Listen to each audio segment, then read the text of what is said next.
Alors le Fayoum, d'abord je crois que, première des choses, il faut que nous le voyions, parce que le Fayoum, bon c'est en Égypte, mais c'est une terre tellement étrangère au paysage égyptien traditionnel que je tiens à vous présenter la beauté de nature qu'est le Fayoum. Le Fayoum, je pense tout le monde le sait, c'est une oasis qui se trouve à quelques 150 km, 137 pour être exact, au sud du Caire, sur la rive gauche du Nil. Le Fayoum est centré aujourd'hui encore sur un lac qu'on appelle aujourd'hui le lac Kharoun et que les anciens, les Grecs donc, appelaient le lac Moéris. Ce nom de Moéris, qui a des résonances de mille et une nuits, enfin pour moi elles en ont en tout cas, c'était la déformation grecque du vieux nom égyptien Mer Our, ce qui veut simplement dire mer la grande, mer l'eau, Our grande, la grande eau. C'est simplement pour vous dire que le Fayoum est en effet centré autour d'un lac qui, à l'époque pharaonique déjà, était le plus grand d'Égypte, la Grande Eau. Donc nous avons là une campagne extrêmement verdoyante, nous avons là une générosité de la nature qui n'existe que rarement en fait en terre d'Égypte. Par là même, nous avons là un lieu que les dépliants touristiques appellent la Suisse de l'Égypte. Alors autant que vous jugiez par vous-même. Voilà, alors cette Suisse de l'Égypte, vous voyez, se présente en effet avec, je le disais tout à l'heure, une générosité de couleurs et surtout de verts étonnante. Dans le paysage auquel on est accoutumé en Égypte, quelques dizaines, peut-être quelques centaines de mètres de terre arable, c'est vrai, mais après les contreforts des chaînes libyques et arabiques et surtout le désert, ce paysage-là tranche bien sûr singulièrement par l'ardeur, si vous le voulez, de la verdure qui s'y trouve.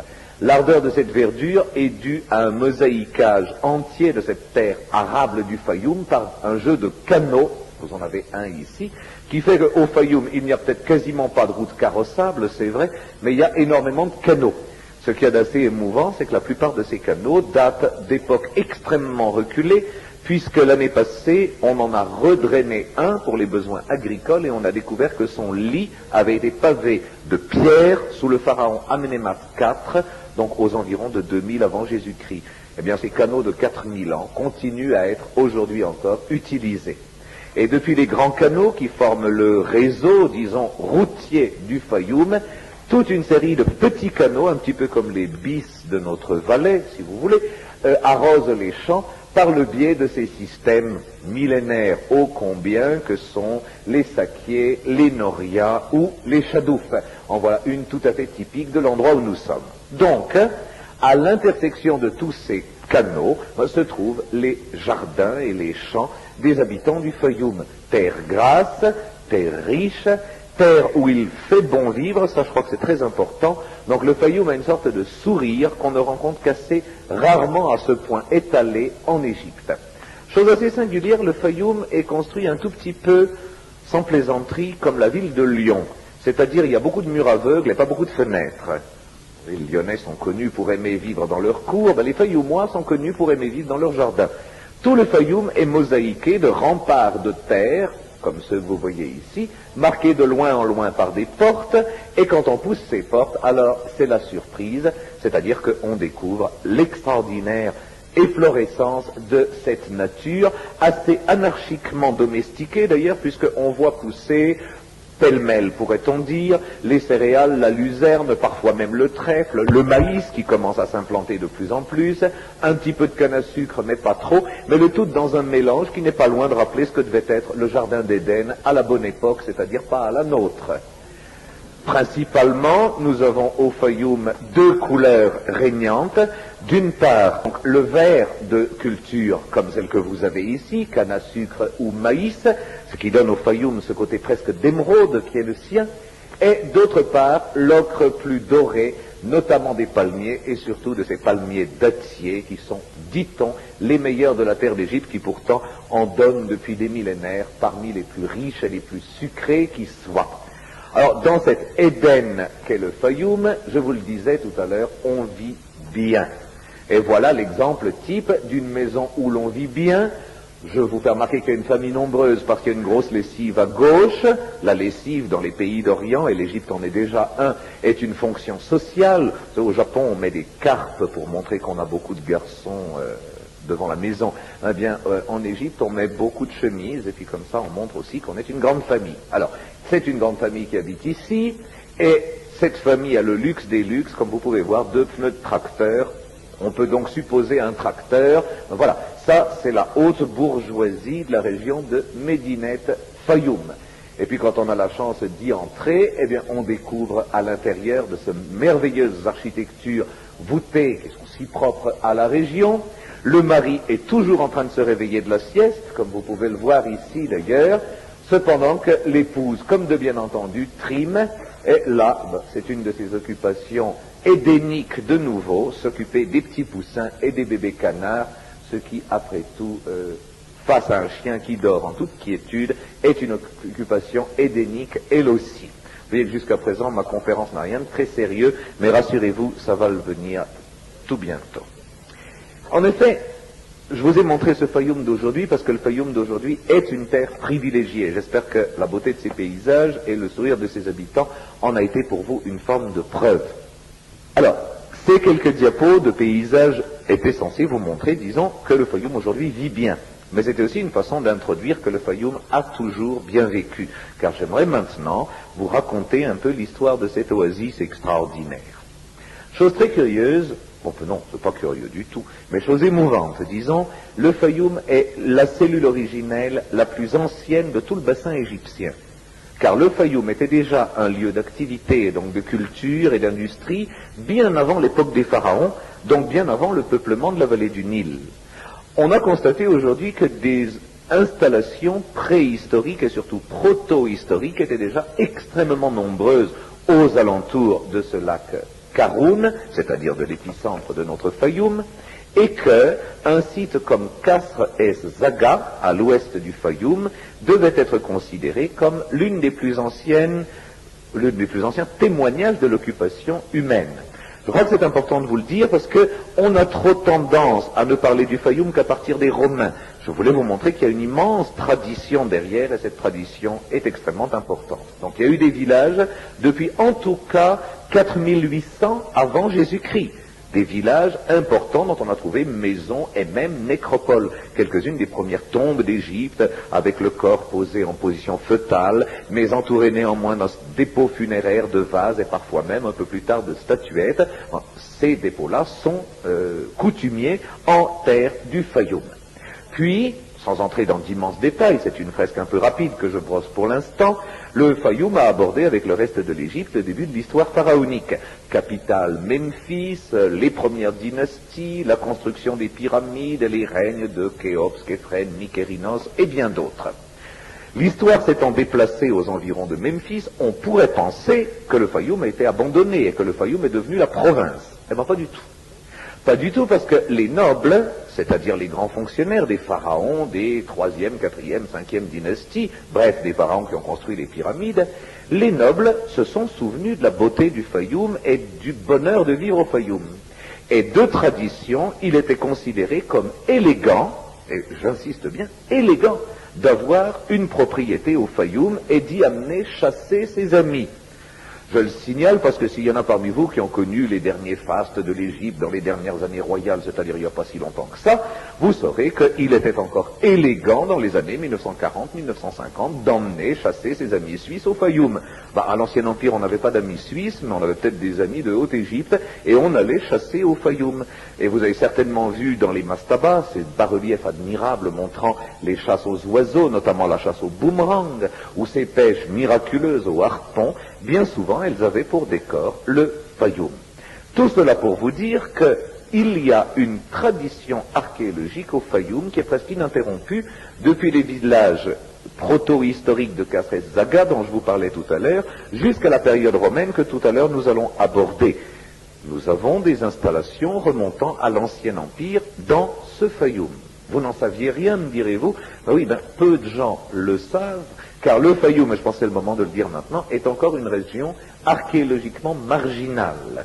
La richesse de l'Égypte, la richesse du sous-sol égyptien, archéologiquement parlant, est telle que pour des années et des années encore, Luxor, l'antique Thèbes, Memphis, l'antique ville de Ptah, ont trop à nous donner pour que, les moyens étant ce qu'ils sont, on puisse aller fouiller au Fayoum. Mais j'ose espérer qu'un temps viendra où on rendra justice à cette province extraordinaire. Donc, installation à l'Ancien Empire. L'Ancien Empire passe, il dure quelques siècles, nous arrivons au cap de 2000 avant Jésus-Christ, au Moyen Empire. Le phénomène de cette faveur du Fayoum ne fait que s'intensifier. Ce qui est incroyable, si vous vous souvenez que les pharaons du Moyen Empire quittent Memphis, une ville relativement proche du Fayoum, disons-le bien, pour aller s'installer en Haute-Égypte, c'est-à-dire à Thèbes, à des centaines de kilomètres de là. À plus forte raison, dès le Moyen Empire, le Fayoum aurait dû tomber dans l'oubli et la provincialité. Eh bien, de nouveau, non, les pharaons du Moyen Empire vont doter, et particulièrement richement doter le Fayoum. Pourquoi ? Parce que vous le savez bien, l'Égypte était jusque-là la proie des caprices du Nil et de ses crues.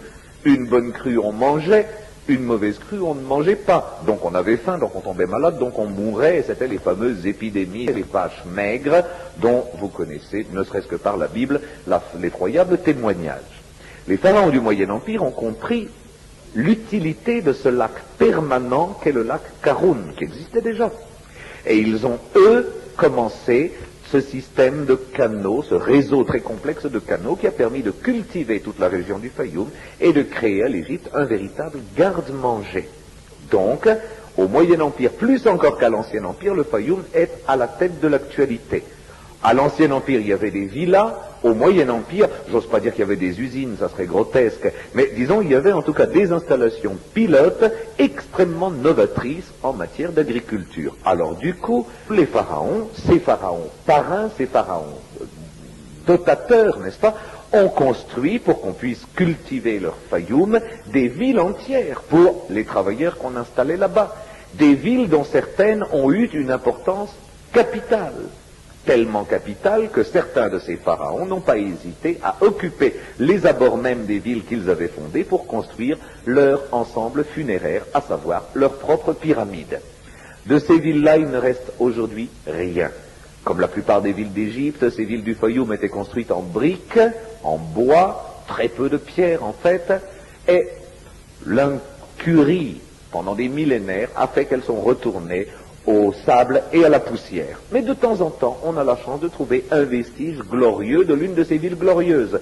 C'est ainsi qu'à l'entrée du chef-lieu du Fayoum d'aujourd'hui, Médinet Fayoum, on a réélevé une sorte d'étrange obélisque dont la pierre avait été taillée à Assouan et amenée à bras d'homme, vous l'imaginez bien jusque-là, pour être gravée au protocole d'un des grands pharaons de cette époque, Sésostris Ier, qui avait offert au Fayoum une population de 15 000 déshérités de Haute-Égypte qu'on avait réimplantés dans cette région pour qu'ils la cultivent.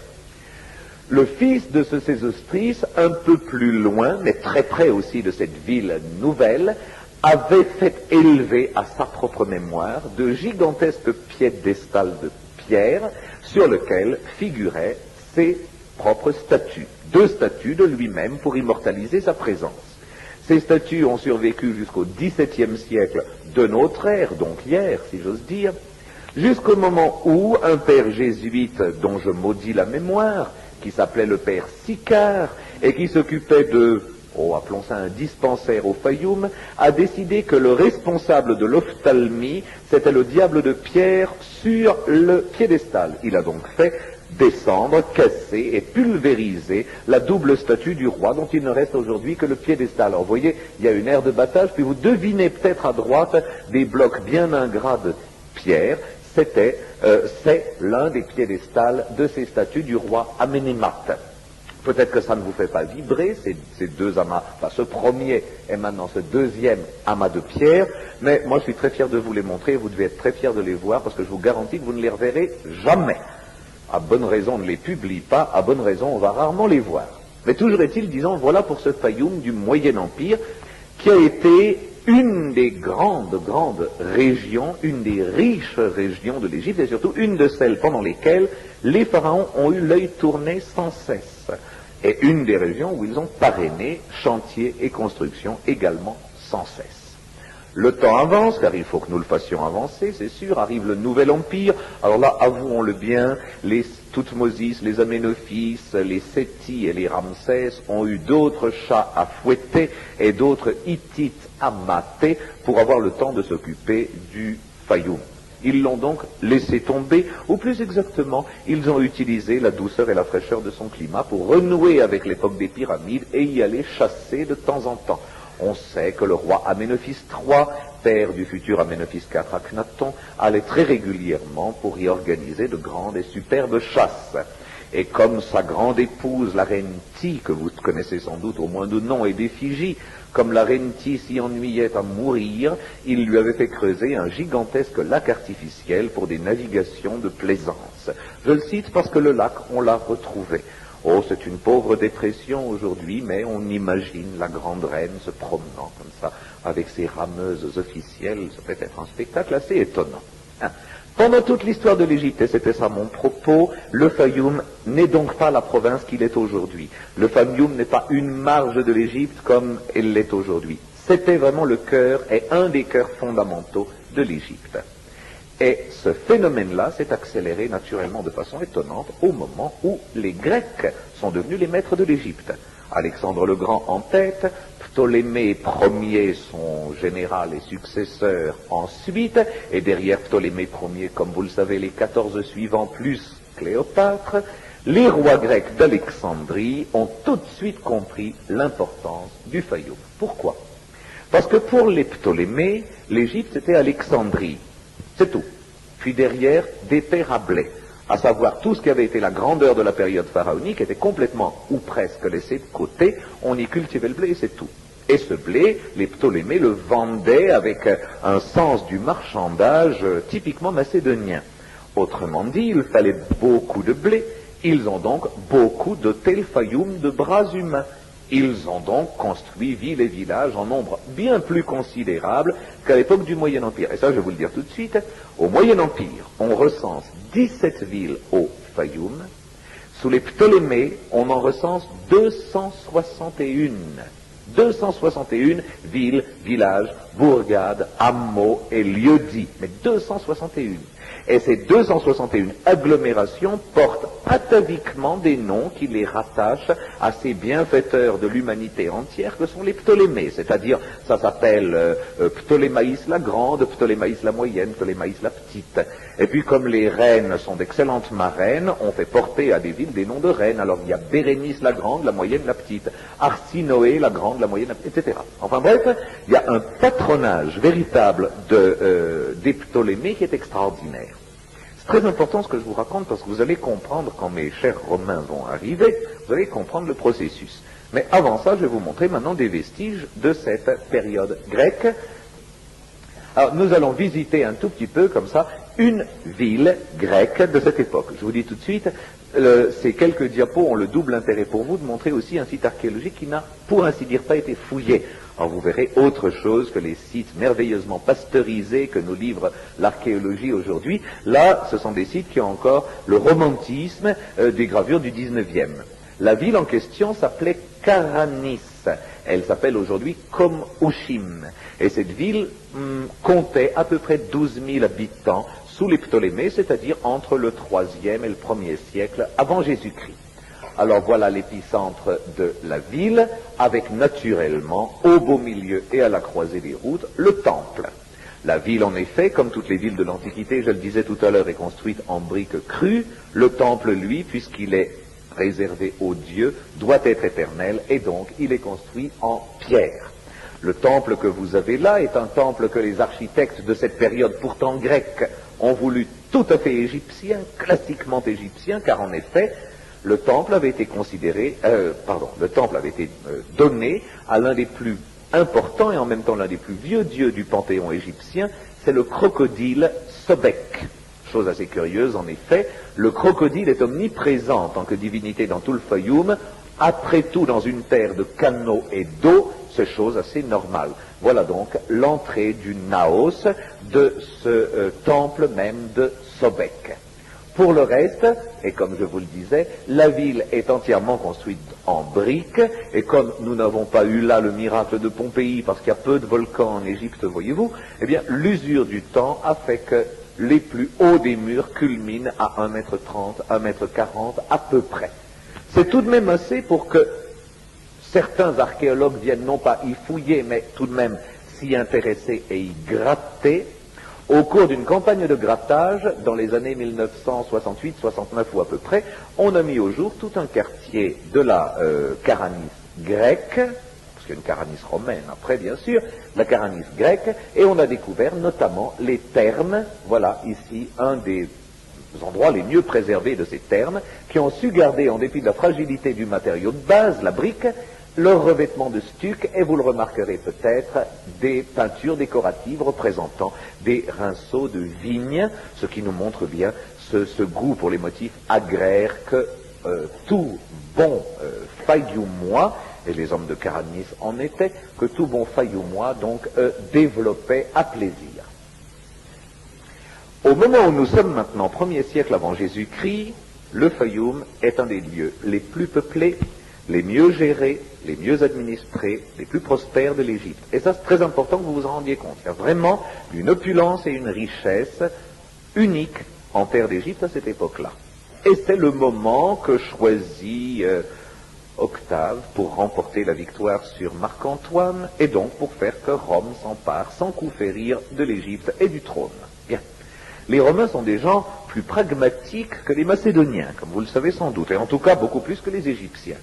Donc, ce Fayoum-là, ils vont encore plus l'exploiter qu'on l'avait fait jusqu'alors. Il faut nourrir les légions de Dacie, il faut nourrir les légions d'Angleterre et d'Irlande, il faut du blé. Donc, on accentue encore et on accélère encore ce processus de peuplement de la terre du Fayoum.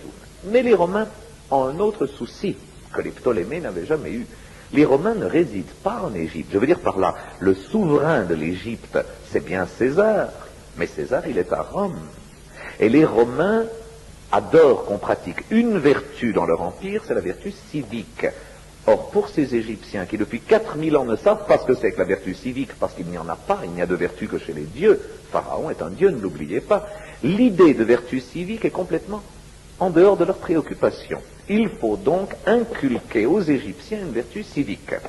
Alors on mélange à leur ethnie tout de même majoritaire, beaucoup de colons romains qu'on instille un petit peu partout. Les colons romains vont chez les Égyptiens, leur parlent des vertus civiques, on les regarde comme ça avec beaucoup de commisération, et puis ça ne préoccupe naturellement personne.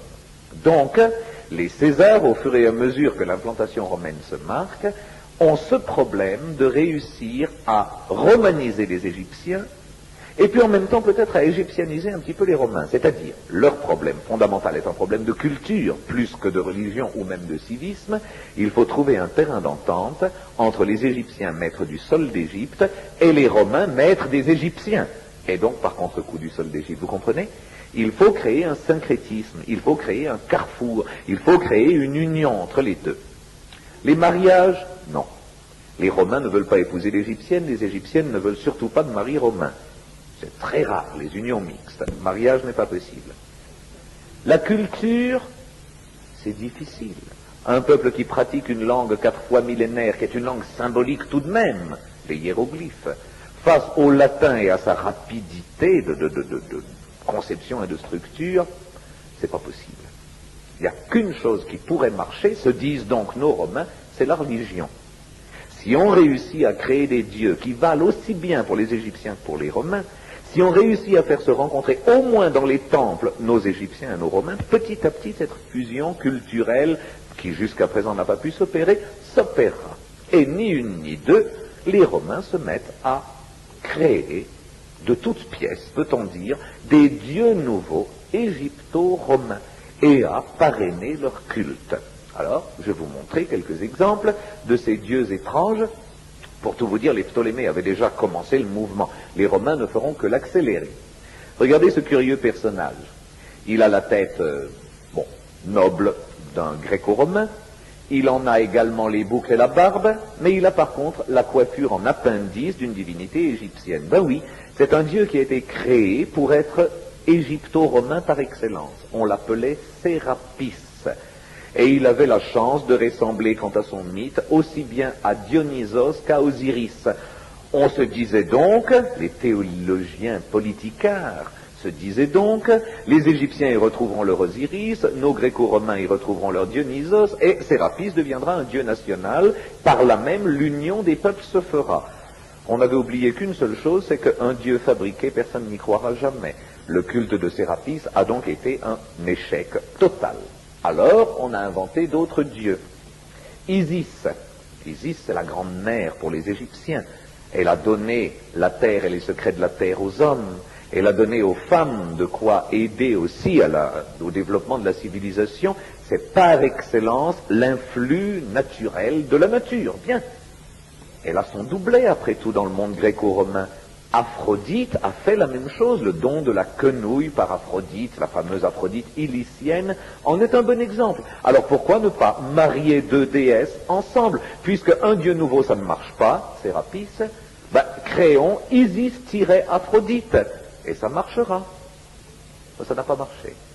Ça n'a absolument pas marché. Alors on s'est dit, il faut arrêter avec les dieux, et on va en fait inventer des sortes de demi-dieux, c'est-à-dire à proprement parler de génie, quelque chose de moins noble qu'un dieu, donc quelque chose qu'on est presque en droit d'inventer lorsqu'on est un homme, c'est moins sacrilège, du moins pour les esprits conservateurs, et puis en l'inventant intelligemment, peut-être que ça va marcher. Alors, les Égyptiens avaient un dieu représenté la plupart du temps sous la forme d'un enfant. Ce dieu, c'est le plus grand dieu d'ailleurs, c'est Horus, fils d'Isis et d'Osiris, faucon sacré, maître des couronnes de l'Égypte, etc., etc. Horus, vous le savez, est l'un des justificateurs principaux du panthéon égyptien. Bien. Sur la base de cet Horus, les Romains ont plaqué le dieu que vous avez ici, qui est devenu Harpocrate. Harpocrate. Et on a multiplié à travers toute l'Égypte ces images, qui ne sont pas vraiment des images divines, ce serait trop dire, mais on pourrait presque dire des images héroïque de cette entité entre l'homme et les dieux qu'est Harpocrate. Et là, curieusement, ça a beaucoup mieux marché. Mais manque de chance, pas en Égypte, à Rome.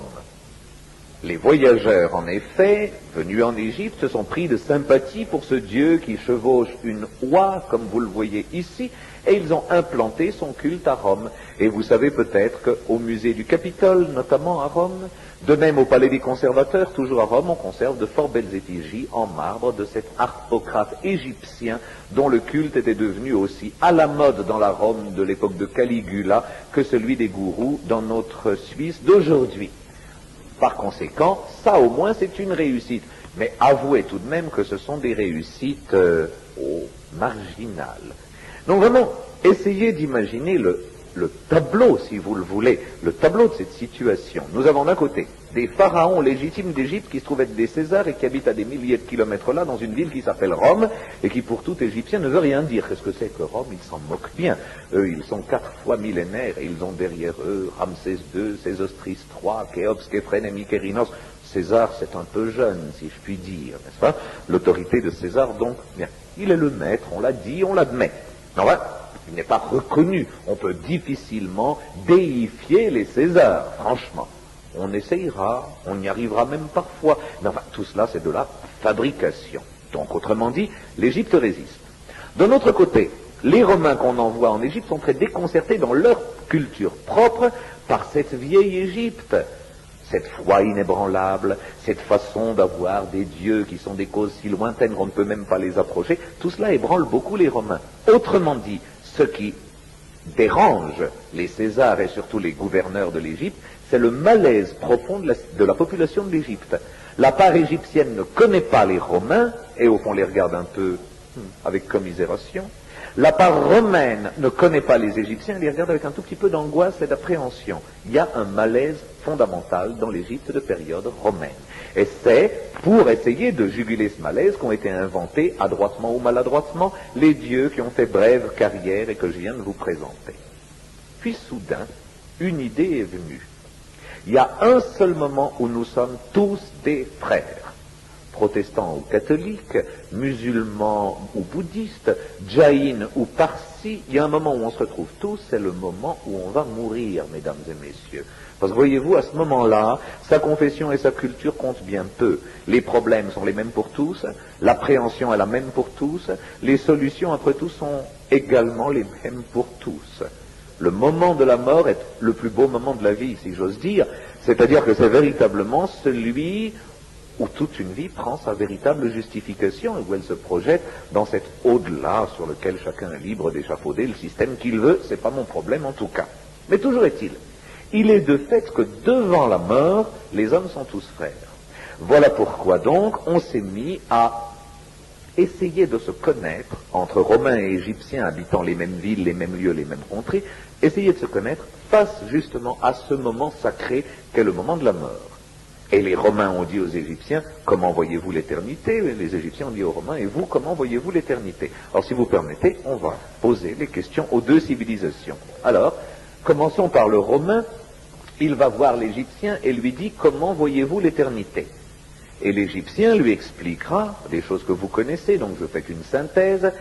La mort n'existe pas, Madame Agatha Christie l'a dit, la mort n'est pas une fin, et Dieu sait si elle a raison. La mort n'existe pas, elle est une porte, elle est un passage. On change de barque.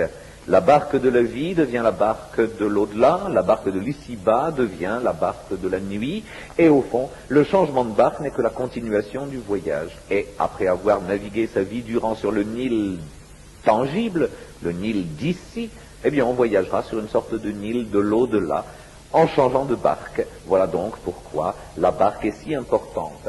Et tout au long de cette navigation infiniment lente et longue, on apprendra, station après station, porte après porte, à connaître les mystères de sa propre nature d'homme, mais surtout les mystères de la nature des dieux. Et en apprivoisant les dieux, en les connaissant surtout, on acquérera petit à petit une parcelle de cette forme de divinité. Alors vous voyez par exemple ici, dit l'Égyptien, moi, Égyptien, j'obéis scrupuleusement au rituel qui veut que face aux dieux, je prononce des paroles immémoriales qu'ont répétées mon père, mon grand-père et avant eux leur père.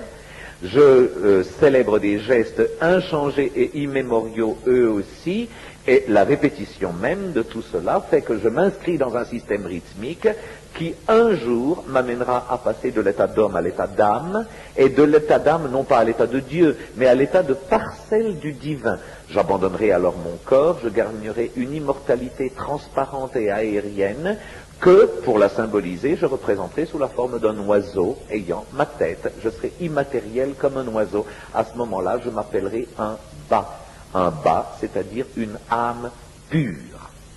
Et lorsque je serai une âme pure, alors j'arriverai devant Osiris, maître de toutes ces âmes pures, maître de toutes les âmes qui ont franchi les portes dont je vous parlais tout à l'heure, ces portes occidentales. Et le vrai miracle sera qu'Osiris me donnera, en quelque sorte, me conférera une part de sa propre divinité, et je deviendrai moi-même un Osiris. Et ainsi, à jamais, je régnerai, peut-on dire, dans ce monde bienheureux où le temps n'existe plus, où l'histoire n'a plus de place. Je vivrai de plein pied dans l'éternité.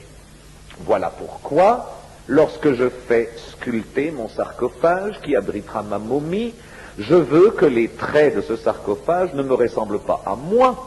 Ce serait de la vanité, parce que je n'ai pas une nature de Dieu, mais qu'au-delà de mon portrait, le sculpteur sculpte un visage aussi épuré que possible, un visage aussi majestueux que possible, un de ces visages sans âge, sans lieu et sans temps, parce que ce visage-là, c'est le visage même de mon maître Osiris. Je me mettrai sur moi-même le masque d'Osiris, et ainsi je connaîtrai l'éternité. Et maintenant, nous feuilletons quelques-uns de ces visages de sarcophages égyptiens de basse époque, et vous pouvez voir dans l'immensité du regard, dans la dilatation des prunelles, dans ce regard qui est fixé au-delà de l'horizontale de notre terre connue, qu'il y a en effet quelque chose de divin. C'est un peu le regard d'Osiris.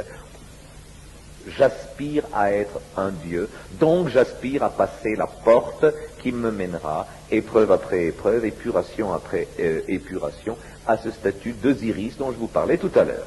Voilà en gros ce que l'Égyptien pouvait confier aux Romains. Mais alors du coup la question venait dans l'autre sens, et toi Romain, qu'est-ce que tu crois? Alors le Romain disait, eh bien moi c'est farouchement différent. La mort, je ne sais pas très bien ce qu'il y a après. Oh oui, il y a un monsieur qui s'appelle Caron, et puis après il y a les Champs-Élysées, et puis si je relis ce que Virgile, si je relis ce qu'Ovide, si je relis ce qu'Apulée ont écrit sur ces Champs-Élysées, c'est un séjour boueux, noirâtre, où l'on s'enrhume facilement. L'au-delà du romain n'a rien de très souriant, disons-le bien. Ça, c'est une chose sur laquelle tous les auteurs se retrouvent. Donc, j'aime mieux rester le plus possible sur terre, et j'aimerais y fixer mon âme, c'est-à-dire que les miens et les descendants des miens et les descendants des miens devront garder mon image en mémoire, de façon à ce que par cette image je demeure dans la maison. Le moins j'aurai les pieds dans l'eau du Styx, et le plus je pourrai être sous les oliviers de mes campagnes d'Apulie. Voilà. Le Romain, en effet, a privilégié, tout le monde le sait, ce culte des maiores, ce culte des ancêtres, qui était en fait devenu un culte domestique. Et vous le savez sans doute, on gardait dans l'atrium de sa maison les images des grands ancêtres auxquels très régulièrement on faisait offrande, voire même que très souvent l'on consultait, comme si vraiment magiquement on avait voulu qu'il reste ici, qu'il reste dans l'atrium de la maison. Vous connaissez le goût immodéré des Romains pour les portraits et les bustes. Il n'y a pas un musée de province qui ne possède sa quinzaine de bustes romains. Ce n'est pas que le romain ait eu un sens célébratif poussé plus que tout autre, c'est tout simplement que ces bustes sont de véritables objets de culte.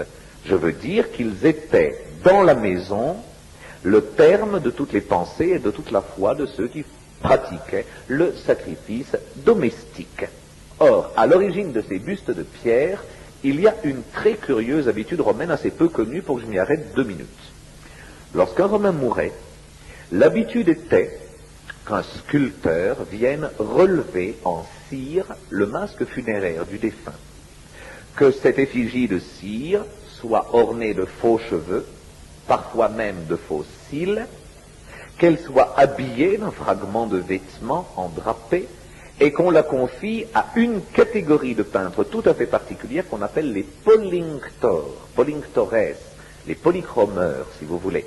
Et ils avaient pour mission de donner à cette effigie de cire l'allure de ce qu'ont les effigies du musée Grévin, c'est-à-dire des faux semblants de réalité. Et ces images de cire au naturel, ces sortes de trompe-l'œil, ou plutôt de trompe-l'esprit, on les gardait dans des armoires, on les gardait dans des sortes de petits tabernacles qui portaient le nom de armorium en latin, d'où est devenu d'ailleurs notre mot de armoire. Bien. Ces images de cire, ces bustes de cire, vous en voyez un devant vous, ou plus exactement. Ils ont disparu, naturellement, la cire et les faux cheveux, vous vous rendez compte si c'est délicat. Avec le sac de Rome par les Gaulois, il n'a pas dû en rester beaucoup, mais néanmoins. Ce que vous avez sous les yeux est un assez curieux couvercle de sarcophage de marbre, nous montrant un monsieur attendant la mort, comme il se doit, et vous voyez qu'il a posé sur sa cuisse l'effigie de sa femme. Un tout petit peu de sens pratique vous montrera qu'aborder l'éternité avec le buste en marbre de son épouse sur les cuisses n'a rien de confortable. Sachant que le Romain est un être pratique, n'importe qui parmi vous aura bien traduit, il ne s'agit pas d'un buste en marbre, mais bel et bien d'un buste en cire vraisemblablement. Peut-être certains d'entre vous est allé une fois voir les collections Barberini à Rome. On voit un même Romain, mais cette fois-ci debout, qui emporte 4 sous le bras de ces bustes, et avec un dégagement parfait. Vous êtes dit qu'il a vraiment de la constance. Mais non, il ne porte pas de la pierre, il porte de la cire. L'habitude était en effet qu'à toute grande cérémonie, on associe ses ancêtres sous la forme de ces fameux bustes de cire. Puis ces bustes s'abîmant, rien n'est plus périssable que la cire, l'habitude est venue de les sculpter, en pierre. Et ainsi, transcrits pour l'éternité, ces bustes de pierre sont devenus ceux qui peuplent nos musées et nos galeries. Mais il n'est pas rare de rencontrer dans les grandes nécropoles de la Rome impériale, transcrits en pierre, ces bustes de cire dont je vous parlais tout à l'heure, dans leur tabernacle de bois. C'est ce que vous avez sous les yeux.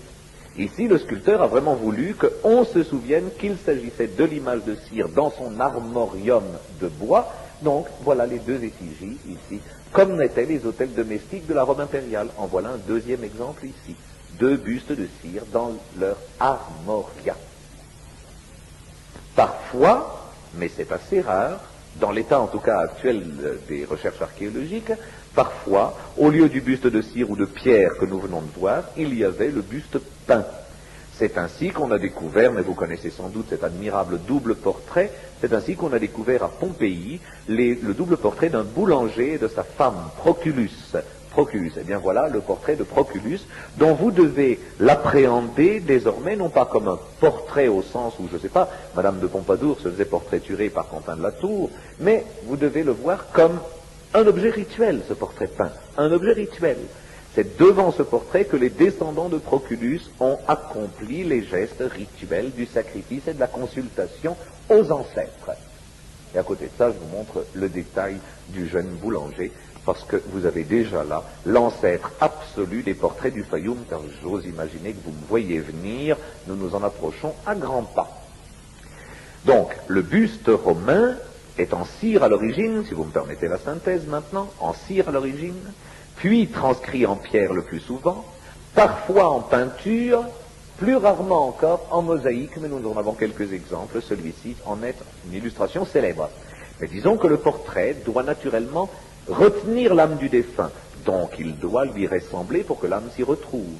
Donc, ces portraits romains, ces effigies romaines, doivent avoir un parfait réalisme. Voilà en fait les jonctions sur lesquelles l'heure rituelle pourtant si différent se retrouve, c'est sur l'idée de portrait. L'Égyptien dit, sur mon sarcophage, je fais mes traits, mais en gommant toute personnalité pour m'inscrire dans la divinité d'Osiris. Le Romain dit, tiens, ben moi aussi, sur mon sarcophage, je fais mon portrait, mais en essayant de me ressembler le plus possible, de façon à ce que mon âme s'y retrouve. Et voilà le point de jonction égypto-romain qui a donné naissance au portrait du Fayoum. Les portraits du Fayoum, ce sont des masques, en ceci que pour l'éternité, ils vont porter la divinité du statut de mort, ça c'est l'Égyptien qui parle, si vous le voulez, mais des masques à la ressemblance du mortel, car l'âme de ces mortels sont des âmes romaines qui ont besoin très pragmatiquement de se retrouver dans des traits et dans une identité donnée. Ça c'est le Romain qui vient de parler. Autrement dit, va naître cet art égypto-romain des portraits du Fayoum auquel nous allons nous consacrer maintenant. Ce que vous avez devant sous les yeux est un document assez hallucinant, disons-le bien. Et bien c'est par excellence le résumé de tout ce que je viens de vous dire. Ce que vous avez sous les yeux, c'est une grande toile peinte qui a servi de suaire. Un mort a été emballé dans cette grande composition. Eh bien voilà l'exacte rencontre de la vieille Égypte et de la jeune Rome. Vous avez le plus vieux et le plus vénérable des dieux d'Égypte, Anubis, celui qui a pour fonction d'amener les âmes jusque devant le dieu Osiris, et Anubis, avec beaucoup de tendresse et de sollicitude, amène un jeune Romain en toge, comme vous pouvez le voir, jusque devant l'éternité. Or, regardez comment le peintre a résolu le problème de ces deux cultures égyptienne et romaine. Comme le veut la traduction, Anubis est représenté en aplat.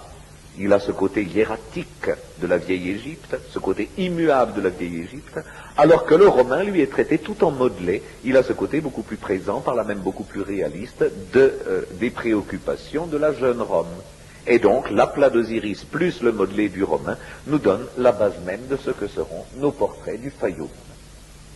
Très rapidement, d'ailleurs, ces suaires, qui coûtaient très cher, bien entendu, il fallait peindre une toile entière, ces suaires vont se démoder, ça coûte trop cher.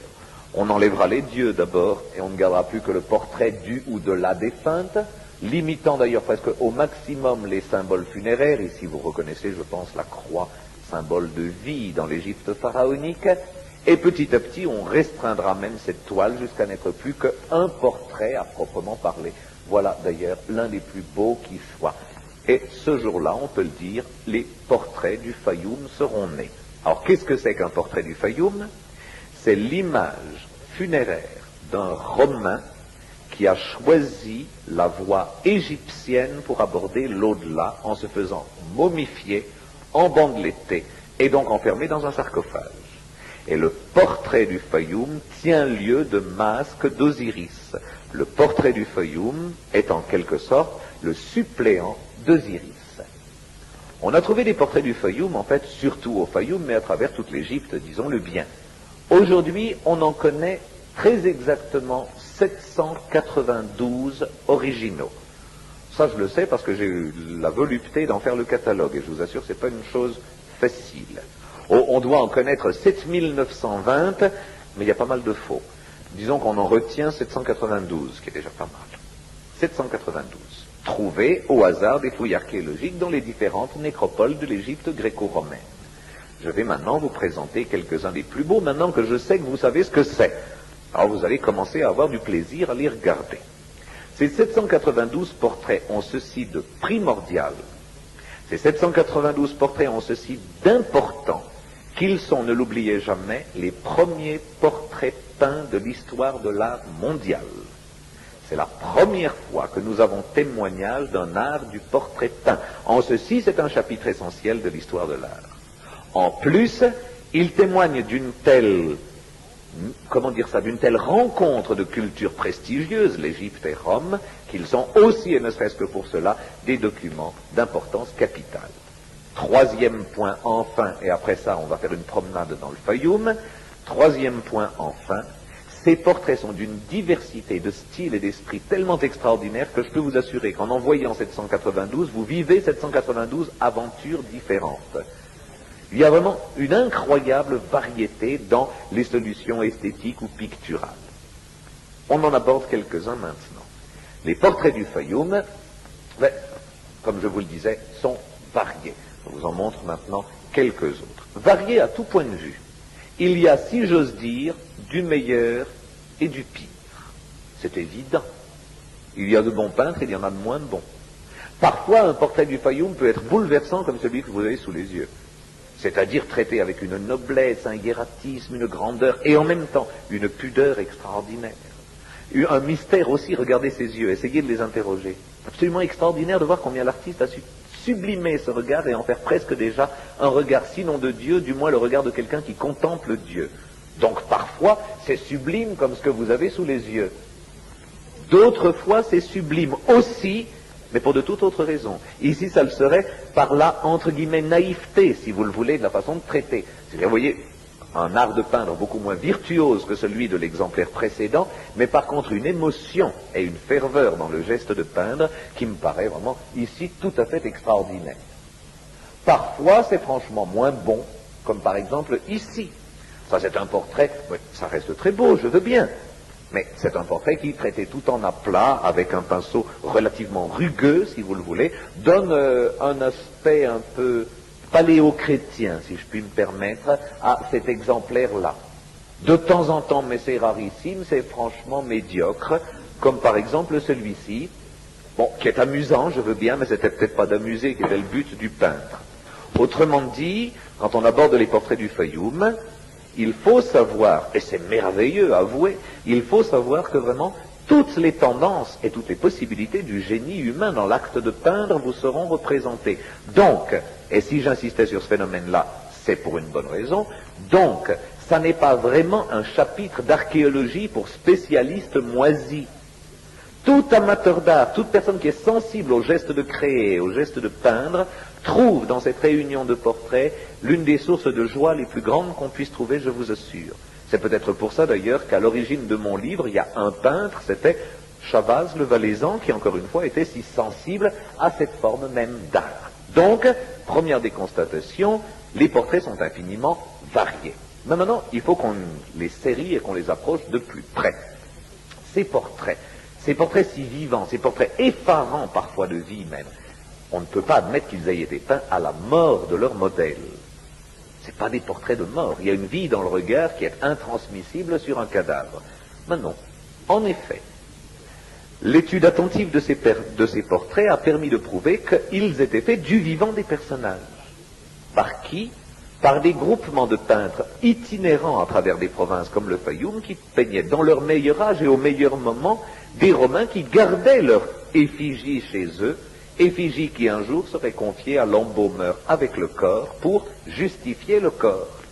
Vous avez de la peine à me croire? Je vous en donne la preuve.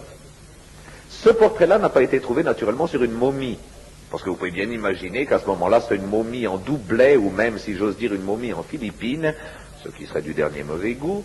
Par conséquent, ce portrait-là a été peint pour autre chose que pour être mis sur un corps. Mais, au moment des funérailles, vous voyez qu'on a cassé ce double portrait représentant, pense-t-on, deux frères en deux, vous voyez bien la cassure au milieu, et naturellement que chacun rabotait aurait servi à l'une et à l'autre des momies des deux frères. Les portraits étaient donc peints la plupart du temps sur des panneaux rectangulaires, de temps en temps circulaires comme celui-ci, en forme de tondo. On les gardait comme tels chez soi, et au moment de la mort, on les ajustait, les embaumeurs les ajustaient.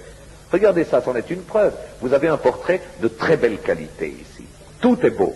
J'entends le langage du peintre, c'est un peintre virtuose, donc un peintre qui a dû coûter cher. Le support, c'est un bois assez rare, du Ficus carica, une variété de figuier pour gens bien, si je puis dire. Les pigments ont été choisis comme vraiment les premiers pigments qu'on puisse trouver, mais regardez que le portrait a été massacré. Vous voyez la façon dont il est découpé en haut? N'importe comment. Un coup de scie à droite, un coup de scie à gauche, et en avant, je t'emballe le tout. Pourquoi? C'est que si les peintres étaient bons, les embaumeurs l'étaient moins. Et naturellement, quand il s'agit de plaquer ce portrait sur un visage et ensuite de l'inscrire dans un lacis de bandelettes, ça ne sert à rien de faire attention. On les traitait donc n'importe comment. Vous allez en voir un deuxième exemple ici. Voilà encore un portrait qui a été remarquablement peint, mais que les embaumeurs ont traité n'importe comment. Donc, ne serait-ce que cela, mais d'autres indices dans lesquels je n'ai pas le temps d'entrer ce soir, ne serait-ce que cela vous prouve bien, les portraits du Fayoum ont été peints du vivant des modèles, par des corporations d'artistes itinérants, les portraits étant gardés en vue des funérailles, confiés intacts aux embaumeurs qui, malheureusement, travaillant trop vite, la plupart du temps, les abîmaient, comme tous les portraits du Fayoum sont abîmés aujourd'hui, c'est-à-dire avec des espèces de profils irréguliers, mais que la virtuosité, par contre, du lacis de bandelettes dissimulait de façon superbe. Bien. Comment est-ce que ces portraits étaient peints? Quelle est la technique de ces portraits? Eh bien, pour en avoir examiné 792, je peux vous dire qu'il n'y a que deux techniques. Deux. Ces deux techniques sont une technique à l'eau et une technique au liant gras. Je veux dire par là que, comme Pline nous le dit dans son histoire naturelle, les peintres du Fayoum avaient à choix deux techniques fondamentales. L'une, les pigments colorés sont mélangés à de l'eau et à un fixatif, ce qui nous donne ce que nous appelons, nous, la tempéra. Et on peignait les portraits du Fayoum à la tempéra. C'est le cas statistique fait de 41% des peintures du Fayoum.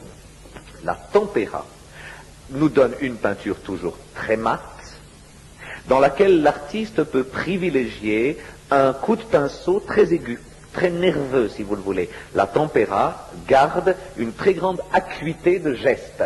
On avait un bel exemple avec ce premier portrait à la tempéra ici, un meilleur peut-être avec celui-là. Vous voyez, le peintre a su tirer parti de toutes ces arêtes, si vous le voulez, de pinceau, donnant à ce visage une espèce d'inquiétude fondamentale assez étonnante, il faut bien le dire. Il y a quelque chose de très passionné, si vous voulez, dans ce visage. Ça, c'est tout à fait un peintre, enfin c'est l'œuvre d'un peintre qui a su comprendre et tirer tous les avantages de cette tempéra, à la fois directe et incisive. 41% donc. La deuxième technique, excusez-moi, ça c'est encore un portrait à la tempéra, et à mon avis le plus beau qui existe. Il est au musée du Louvre, donc il n'est pas très loin, vous pourrez aller lui rendre hommage un de ces jours si vous allez à Paris. Voilà.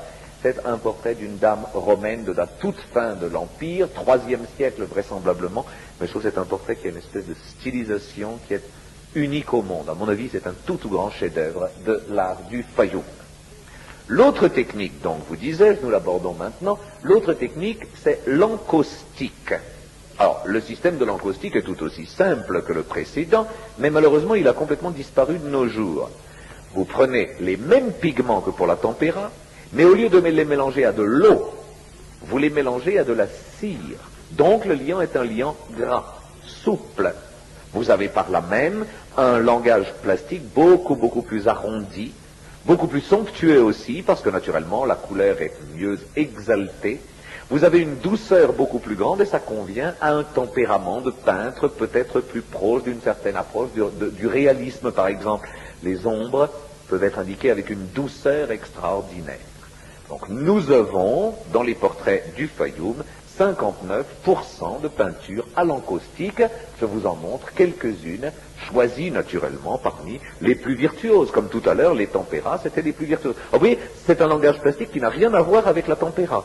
Souvenez-vous du visage magnifiquement anguleux de la Dame du Louvre et regardez le visage magnifiquement sensuel de cette femme-là. Les deux techniques, si vous le voulez, permettent les deux esthétiques. Je vous en montre encore un autre d'ailleurs, voilà, regardez celui-là, toute jeune femme dont le visage est presque ectoplasmique, hein, c'est presque un visage de vision. Alors ça aussi, la tempéra permet cette forme de transparence tellement étonnante. Alors, grande question, est-ce que les deux techniques se sont succédées dans le temps? Est-ce qu'on a passé de la tempéra à l'encaustique? Eh bien, là aussi, je vous donne des réponses aux questions qu'on est en droit de se poser. Non, tout simplement, les peintres choisissaient la technique qui leur convenait. À un peintre qui est un homme du graphisme, la tempéra, à un peintre qui est un homme de valeur et de demi-valeur, l'encaustique, dont vous avez eu quelques très beaux exemples maintenant. Ensuite, sur quoi est-ce qu'on peignait? Eh bien, vous avez deux supports pour tempéra ou encaustique. Deux supports.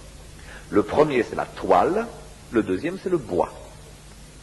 Ça va peut-être vous surprendre, mais Pline, qui nous a raconté le métier et la carrière des peintres de l'Antiquité, nous dit bien que les grands peintres, je ne parle pas des peintres du Fayoum, mais les grands peintres officiels de la Rome pré-impériale et impériale, travaillaient sur chevalets comme les nôtres, ou travaillaient sur panneaux de bois comme les maîtres des polyptyques du Moyen-Âge. Les techniques actuelles étaient déjà parfaitement connues des anciens et des Romains en particulier. Donc les peintres du Fayoum sont tout à fait dans la tradition.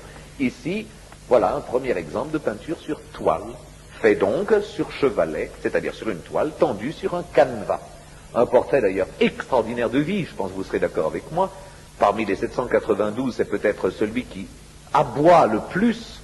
On a toujours, je sais pas, moi j'ai toujours eu un rapport assez curieux avec cette dame-là, elle m'inquiète un peu d'ailleurs. Enfin bon, on la connaît d'ailleurs très bien, ce qui est chose rare, puisqu'elle a été retrouvée sur sa momie, et la momie portait presque sa biographie.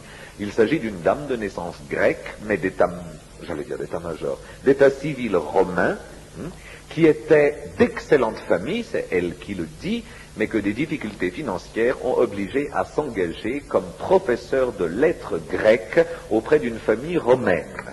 Alors, vous voyez, elle a abordé quand même l'au-delà avec cette espèce de verve de maîtresse de pension qui est assez étonnant. Elle s'appelait Aline. Alors, revenons à des choses sérieuses. Une des bases et un des supports fondamentaux des deux techniques, donc, c'est la toile. Vous avez vu Aline comme premier exemple.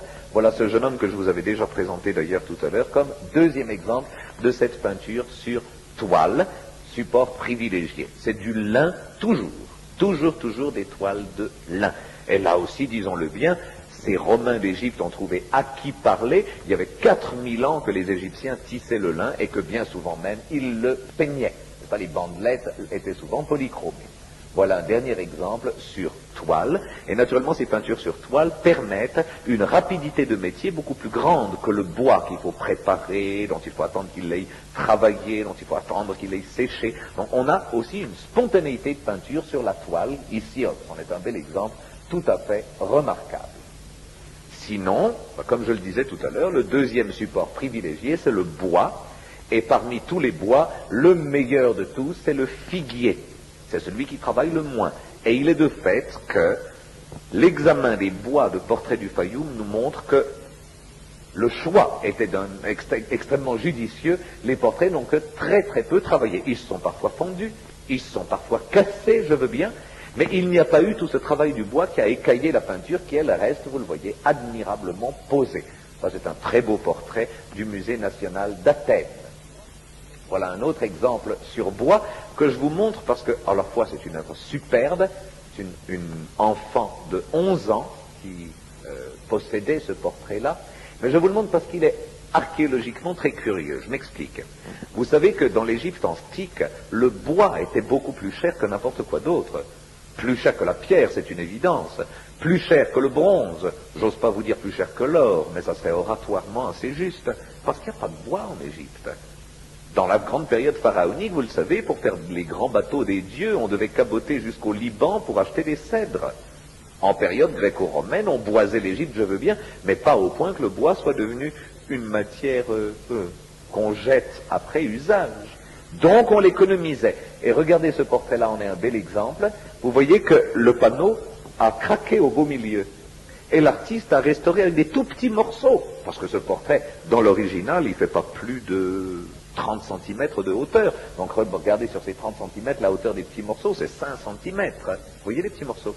Alors il a retaillé dans une autre planche ces petits bouts-là pour les rabibocher là-dessus, vite repeindre par-dessus, de façon à ce que le bois soit économisé au maximum. Donc ça, ce sont pour nos deux supports que sont le bois et la toile. Vous savez tout sur la technique des portraits, ou presque. Alors je résume. Vous savez que suivant le tempérament du peintre, on peut le peindre ou à la tempéra ou à l'encaustique. Et vous savez que selon le choix du peintre, on peut le peindre soit sur toile, soit sur bois. Il nous reste une toute dernière question. Est-ce que ces portraits, dont on sait maintenant comment ils étaient peints, sur quoi ils étaient peints, par quels instruments ils étaient peints, à quel moment de la vie du modèle ils étaient peints, tout ça c'est des questions auxquelles j'espère avoir répondu. Est-ce que ces portraits sont datables? Je vais vous décevoir beaucoup. Non. Non. Quand j'ai commencé mes études sur les portraits du Fayoum, j'ai cru naïvement que les beaux portraits dataient du début et que les moches dataient de la fin. Ce qui, après tout, aurait été possible. Et je me suis rendu compte que malheureusement, ça ne jouait pas du tout. Il y a d'horribles portraits au début et il y a des chefs-d'œuvre à la fin. Donc le beau principe qui veut que l'art commence bien et finisse mal, pour une fois, ne collait pas. J'ai donc dû faire ce que font tous les archéologues classiques lorsqu'ils abordent le bassin romain pour tenter une datation, c'est utiliser les modèles eux-mêmes. C'est eux qui nous donnent les dates.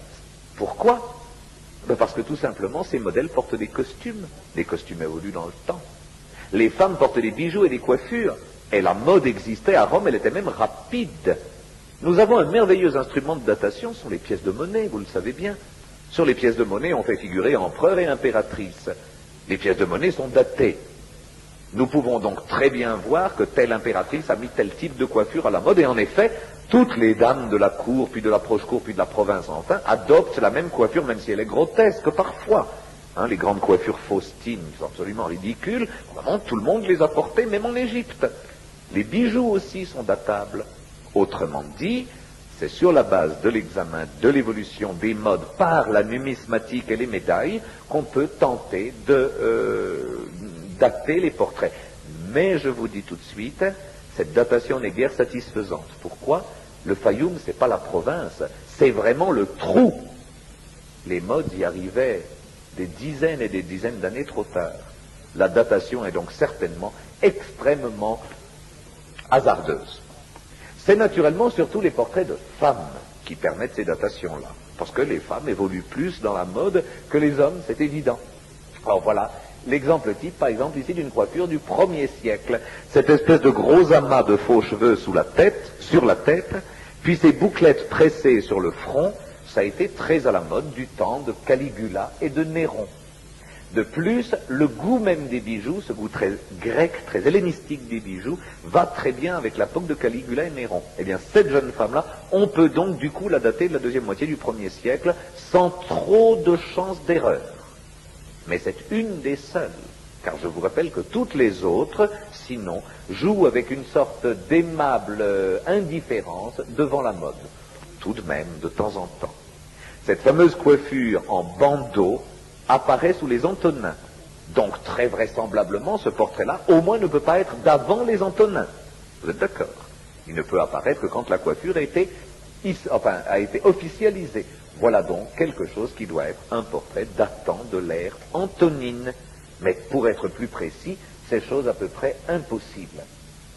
Celui-là, d'ailleurs, de même, daterait de cette période antonine, c'est la même coiffure, mais en plus de ça, c'est une forme de bijou et boucle d'oreille qu'on retrouve sur nombre d'effigies impériales et sénatoriales de cette époque-là. L'utilisation d'ailleurs des petites franges dans la colure de la tunique sont tout à fait typiques aussi. Voilà. Tandis que celui-ci, vous l'avez déjà vu, mais alors rien que pour le plaisir, on peut le revoir. Celui-là est beaucoup plus tardif. Il doit dater de l'époque des empereurs syriens. Ce sont eux, en effet, qui ont mis à la mode les premiers ce bijou qui se porte sur l'arrêt des cheveux au front pour la cacher. La coiffure est séparée en deux bandeaux et il y a une sorte de bijou qui cache la peau du crâne, disons-le bien, Mais ça, c'est un bijou d'influence syrienne qui n'arrive donc que très tardivement dans l'histoire de l'Empire. Ce portrait est de la toute fin de l'aventure des portraits du Fayoum. Et vous voyez que pourtant, c'est un très grand chef-d'œuvre. J'espère en tout cas que vous partagez mon goût en l'occurrence. Voilà. Un certain nombre de questions ont pu se poser. J'espère y avoir répondu. Qu'est-ce que c'est que le Fayoum? Qui a habité le Fayoum? Comment on a habité le Fayoum? Pourquoi on a peuplé le Fayoum? Qui s'est rencontré au Fayoum? Comment s'est passée l'union des populations ethniquement et culturellement diverses du Fayoum? Comment sont apparus les portraits du Fayoum? Comment on les a peints? Sur quoi on les a peints? Comment on peut les dater? On a déjà pas mal travaillé. Il y a un dernier point qui ne vous demande aucun travail, mais juste une conclusion. Quelle est l'importance de ces portraits du Fayoum dans l'histoire de l'art? Ça pourrait n'être aucune importance. C'est des Romains qui ne savaient plus comment se faire enterrer, ils se sont fait momifier.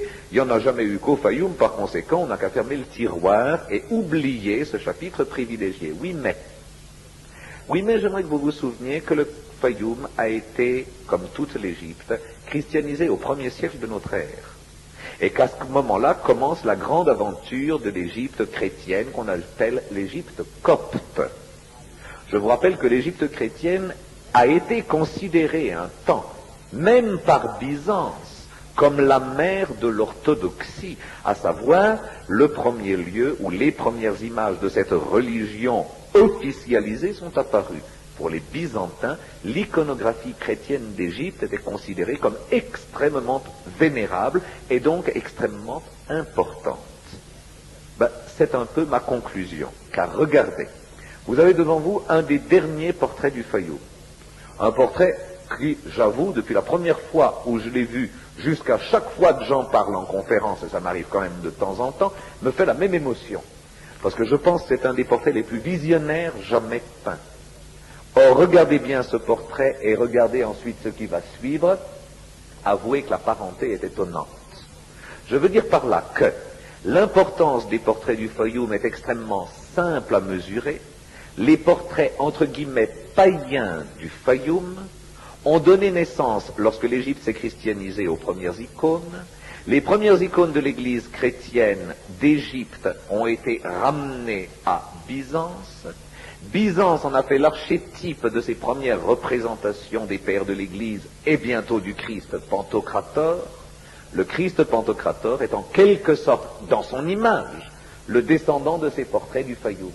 Vous avez vu tout à l'heure le regard de voyant de ce Romain anonyme mort au 1er ou au 2e siècle de notre ère. Regardez que ce même regard, vous le voyez apparaître ici, à Daphni. Et de Daphni, ces visages de Christ vont parcourir littéralement l'Occident entier. Nous sautons ici de la Grèce à la Sicile avec le fameux Pantocrator de Céphalou. Et pour terminer, nous passons à celui de la chapelle palatine de Palerme. Et encore un petit peu plus loin, voilà celui de la Martorana, où vous assistez quasiment à une apothéose de cette image christique. Vous pourriez, si vous le voulez, continuer le voyage. Portrait du Fayoum, icône copte, mosaïque byzantine, abside des églises byzantines et post-byzantines, tympan des églises romanes, tympan des cathédrales gothiques, et vous arrivez à Saint-Pierre de Genève, ce qui vous prouve qu'il y a une liaison extrêmement nette entre le Fayoum et la Suisse par le biais des portraits. J'espère que vous en êtes convaincus et je vous remercie.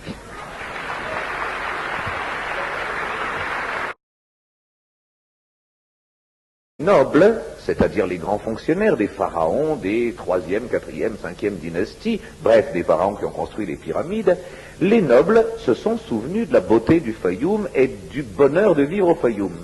Et de tradition, il était considéré comme élégant, et j'insiste bien, élégant, d'avoir une propriété au Fayoum et d'y amener chasser ses amis.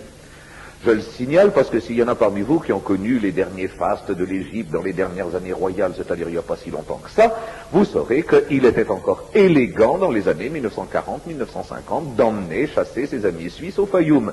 À l'Ancien Empire, on n'avait pas d'amis suisses, mais on avait peut-être des amis de Haute-Égypte, et on allait chasser au Fayoum.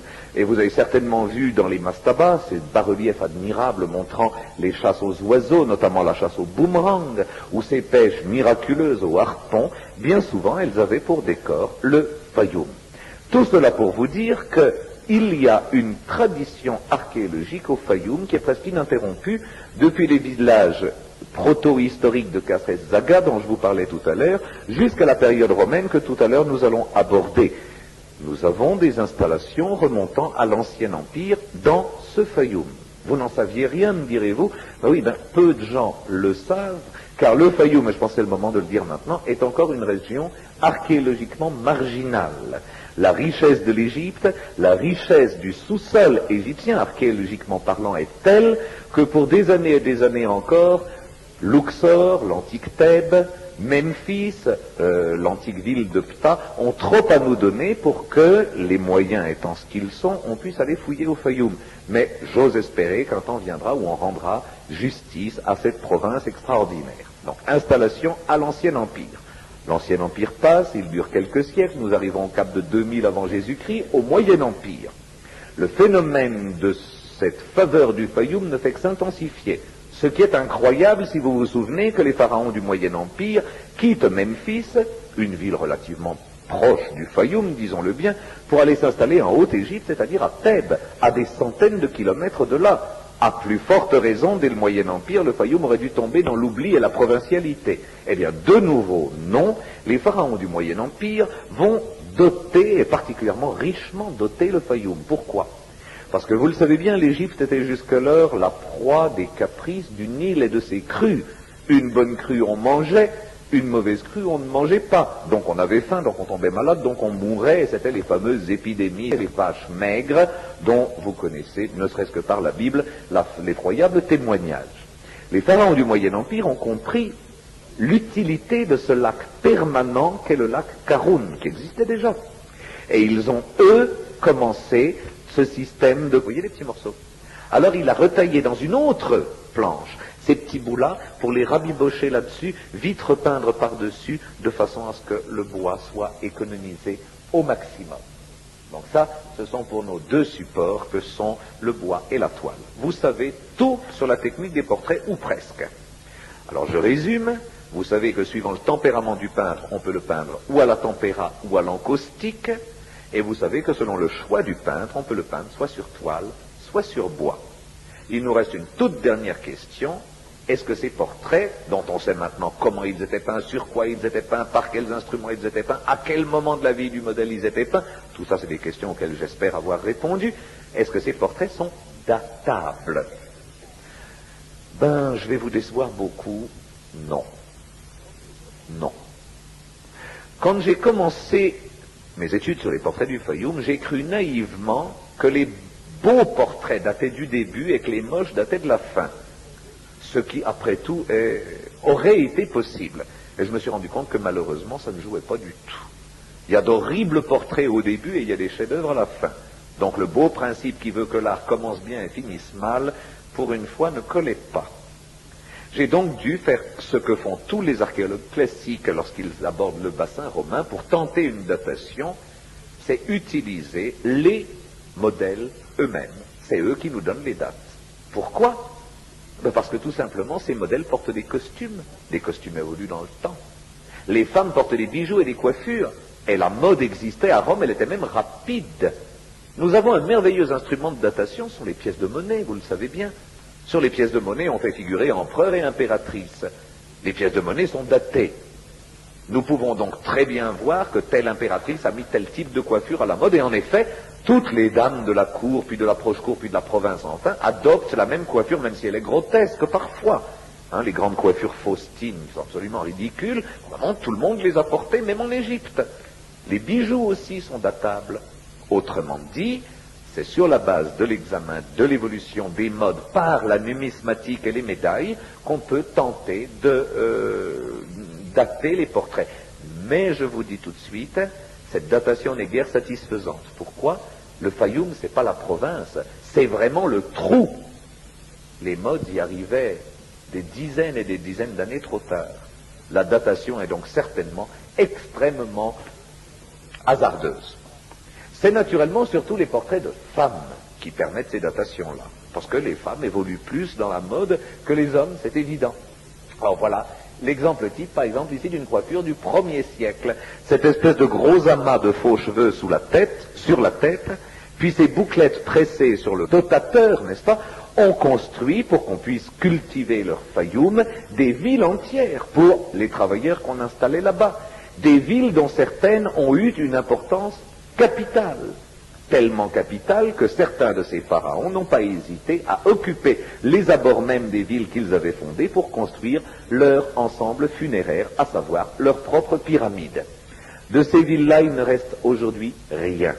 Comme la plupart des villes d'Égypte, ces villes du Fayoum étaient construites en briques, en bois, très peu de pierre en fait, et l'incurie, pendant des millénaires, a fait qu'elles sont retournées au sable et à la poussière. Mais de temps en temps, on a la chance de trouver un vestige glorieux de l'une de ces villes glorieuses. C'est ainsi qu'à l'entrée du chef-lieu du Fayoum d'aujourd'hui, Médinet Fayoum, on a réélevé une sorte d'étrange obélisque dont la pierre avait été taillée à Assouan et amenée à bras d'homme, vous l'imaginez bien jusque-là, pour être gravée au protocole d'un des grands pharaons de cette époque, Sésostris Ier, qui avait offert au Fayoum une population de 15 000 déshérités de Haute-Égypte qu'on avait réimplantés dans cette région pour qu'ils la cultivent. Le fils de ce Sésostris, un peu plus loin, mais très près aussi de cette ville nouvelle, avait fait élever à sa propre mémoire de gigantesques piédestals de pierre sur lesquels figuraient ses propres statues. 2 statues de lui-même pour immortaliser sa présence. Ces statues ont survécu jusqu'au XVIIe siècle de notre ère, donc hier, si j'ose dire, jusqu'au moment où un père jésuite, dont je maudis la mémoire, qui s'appelait le père Sicard, et qui s'occupait de, appelons ça un dispensaire au Fayoum, a décidé que le responsable de l'ophtalmie, c'était le diable de pierre sur le piédestal. Il a donc fait descendre, casser et pulvériser la double statue du roi dont il ne reste aujourd'hui que le piédestal. Alors vous voyez, il y a une aire de battage, puis vous devinez peut-être à droite des blocs bien ingrats de pierre. C'est l'un des piédestals de ces statues du roi Amenemhat. Peut-être que ça ne vous fait pas vibrer, ces 2 amas, ce premier et maintenant ce 2e amas de pierre, mais moi je suis très fier de vous les montrer, et vous devez être très fiers de les voir, parce que je vous garantis que vous ne les reverrez jamais. À bonne raison, on ne les publie pas, à bonne raison, on va rarement les voir. Mais toujours est-il, disons, voilà pour ce Fayoum du Moyen Empire, qui a été une des grandes régions, une des riches régions de l'Égypte, et surtout une de celles pendant lesquelles les pharaons ont eu l'œil tourné sans cesse. Et une des régions où ils ont parrainé chantiers et constructions également sans cesse. Le temps avance, car il faut que nous le fassions avancer, c'est sûr, arrive le nouvel empire. Alors là, avouons-le bien, parfois, mais c'est assez rare, dans l'état en tout cas actuel des recherches archéologiques, parfois, au lieu du buste de cire ou de pierre que nous venons de voir, il y avait le buste peint. C'est ainsi qu'on a découvert, mais vous connaissez sans doute cet admirable double portrait, c'est ainsi qu'on a découvert à Pompéi le double portrait d'un boulanger et de sa femme, Proculus. Eh bien voilà le portrait de Proculus, dont vous devez l'appréhender désormais, non pas comme un portrait au sens où, je ne sais pas, Madame de Pompadour se faisait portraiturer par Quentin de la Tour, mais vous devez le voir comme un objet rituel, ce portrait peint, un objet rituel. C'est devant ce portrait que les descendants de Proculus ont accompli les gestes rituels du sacrifice et de la consultation aux ancêtres. Et à côté de ça, je vous montre le détail du jeune boulanger, parce que vous avez déjà là l'ancêtre absolu des portraits du Fayoum, car j'ose imaginer que vous me voyez venir, nous nous en approchons à grands pas. Donc, le buste romain est en cire à l'origine, si vous me permettez la synthèse maintenant, en cire à l'origine, puis transcrit en pierre le plus souvent, parfois en peinture, plus rarement encore en mosaïque, mais nous en avons quelques exemples, celui-ci en est une illustration célèbre. Mais disons que le portrait doit naturellement retenir l'âme du défunt, donc il doit lui ressembler pour que l'âme s'y retrouve. Donc, ces portraits romains, ces effigies romaines, doivent avoir un parfait réalisme. Voilà en fait les jonctions sur lesquelles l'heure rituelle pourtant si différent se retrouve, c'est sur l'idée de portrait. L'Égyptien dit, sur mon sarcophage, je fais mes traits, mais en gommant toute personnalité pour m'inscrire dans la divinité d'Osiris. Le Romain dit, tiens, ben moi aussi, sur mon sarcophage, je fais mon portrait, mais en essayant de me ressembler le plus possible, de façon à ce que mon âme s'y retrouve. Et voilà le point de jonction égypto-romain qui a donné naissance au portrait du Fayoum. Les portraits du Fayoum, ce sont des masques, en ceci que pour l'éternité, ils vont porter la divinité du statut de mort, ça c'est l'Égyptien qui parle, si vous le voulez, mais des masques à la ressemblance du mortel, car l'âme de ces mortels sont des âmes romaines qui ont besoin très pragmatiquement de se retrouver dans des traits et dans une identité donnée. Ça c'est le Romain qui vient de parler. Autrement dit, va naître cet art égypto-romain des portraits du Fayoum auquel nous allons nous consacrer maintenant. Ce que vous avez devant sous les yeux est un document assez hallucinant, disons-le bien. Et bien c'est par excellence le résumé de tout ce que je viens de vous dire. Ce que vous avez sous les yeux, c'est une grande toile peinte qui a servi de suaire. Un mort a été emballé dans cette grande composition. Eh bien voilà l'exacte rencontre de la vieille Égypte et de la jeune Rome. La mort est le plus beau moment de la vie, si j'ose dire, c'est-à-dire que c'est véritablement celui où toute une vie prend sa véritable justification et où elle se projette dans cet au-delà sur lequel chacun est libre d'échafauder le système qu'il veut, c'est pas mon problème en tout cas. Mais toujours est-il, il est de fait que devant la mort, les hommes sont tous frères. Voilà pourquoi donc on s'est mis à essayer de se connaître entre Romains et Égyptiens habitant les mêmes villes, les mêmes lieux, les mêmes contrées, essayer de se connaître face justement à ce moment sacré qu'est le moment de la mort. Et les Romains ont dit aux Égyptiens, comment voyez-vous l'éternité? Les Égyptiens ont dit aux Romains, et vous, comment voyez-vous l'éternité? Alors si vous permettez, on va poser les questions aux deux civilisations. Alors, commençons par le Romain. Il va voir l'Égyptien et lui dit, comment voyez-vous l'éternité? Et l'Égyptien lui expliquera des choses que vous connaissez, donc je fais qu'une synthèse. La mort n'existe pas, Madame Agatha Christie l'a dit, la mort n'est pas une fin, et Dieu sait si elle a raison. La mort n'existe pas, elle est une porte, elle est un passage. On change de barque. La barque de la vie devient la barque de l'au-delà, la barque de l'ici-bas devient la barque de la nuit, et au fond, le changement de barque n'est que la continuation du voyage. Et après avoir navigué sa vie durant sur le Nil tangible, le Nil d'ici, eh bien on voyagera sur une sorte de Nil de l'au-delà, en changeant de barque. Voilà donc pourquoi la barque est si importante. Et tout au long de cette navigation infiniment lente et longue, on apprendra, station après station, porte après porte, à connaître les mystères de sa propre nature d'homme, mais surtout les mystères de la nature des dieux. Et en apprivoisant les dieux, en les connaissant surtout, on acquérera petit à petit une parcelle de cette forme de divinité. Alors vous voyez par exemple ici, dit l'Égyptien, moi, Égyptien, j'obéis scrupuleusement au rituel qui veut que face aux dieux, je prononce des paroles immémoriales qu'ont répétées mon père, mon grand-père et avant eux leur père. Je célèbre des gestes inchangés et immémoriaux eux aussi, et la répétition même de tout cela fait que je m'inscris dans un système rythmique qui un jour m'amènera à passer de l'état d'homme à l'état d'âme, et de l'état d'âme non pas à l'état de Dieu, mais à l'état de parcelle du divin. J'abandonnerai alors mon corps, je gagnerai une immortalité transparente et aérienne que, pour la symboliser, je représenterai sous la forme d'un oiseau ayant ma tête. Je serai immatériel comme un oiseau. À ce moment-là, je m'appellerai un bas. Un bas, c'est-à-dire une âme pure.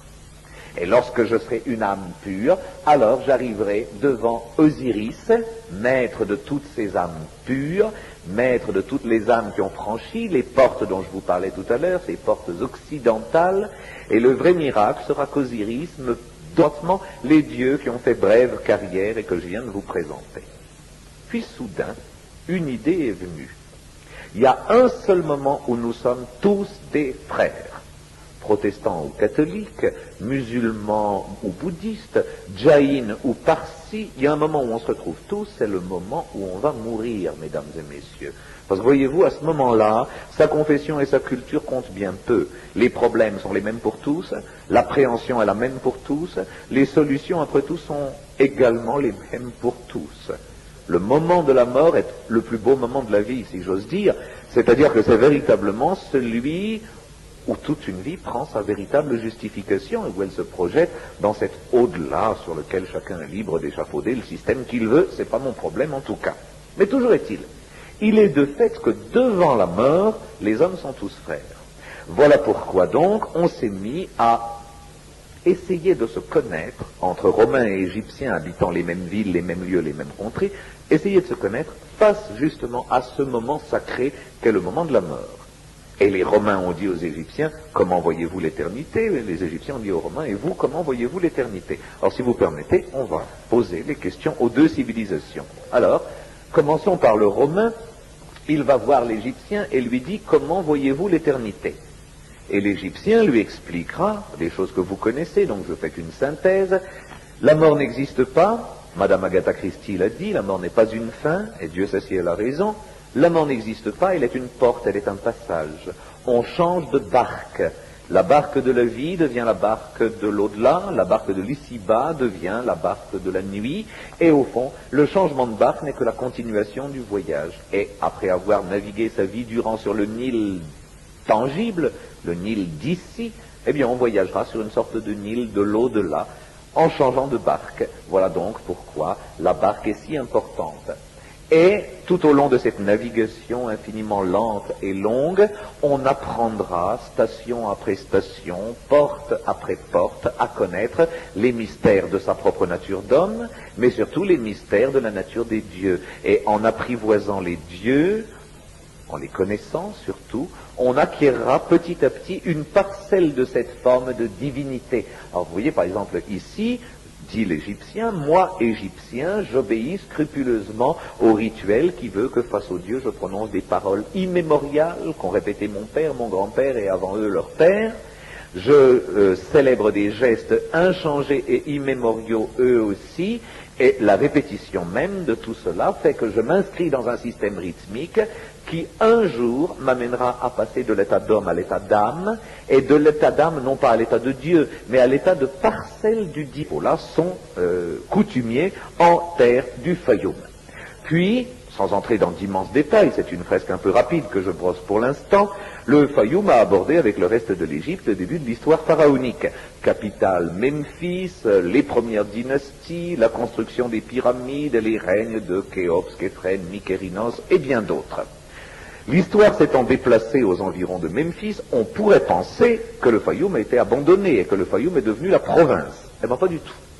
Pas du tout, parce que les nobles, c'est-à-dire les grands fonctionnaires des pharaons des 3e, 4e, 5e dynasties, bref, des pharaons qui ont construit les pyramides, les nobles se sont souvenus de la beauté du Fayoum et du bonheur de vivre au Fayoum. Et de tradition, il était considéré comme élégant, et j'insiste bien, élégant, d'avoir une propriété au Fayoum et d'y amener chasser ses amis. Je le signale parce que s'il y en a parmi vous qui ont connu les derniers fastes de l'Égypte dans les dernières années royales, c'est-à-dire il n'y a pas si longtemps que ça, vous saurez qu'il était encore élégant dans les années 1940-1950 d'emmener chasser ses amis suisses au Fayoum.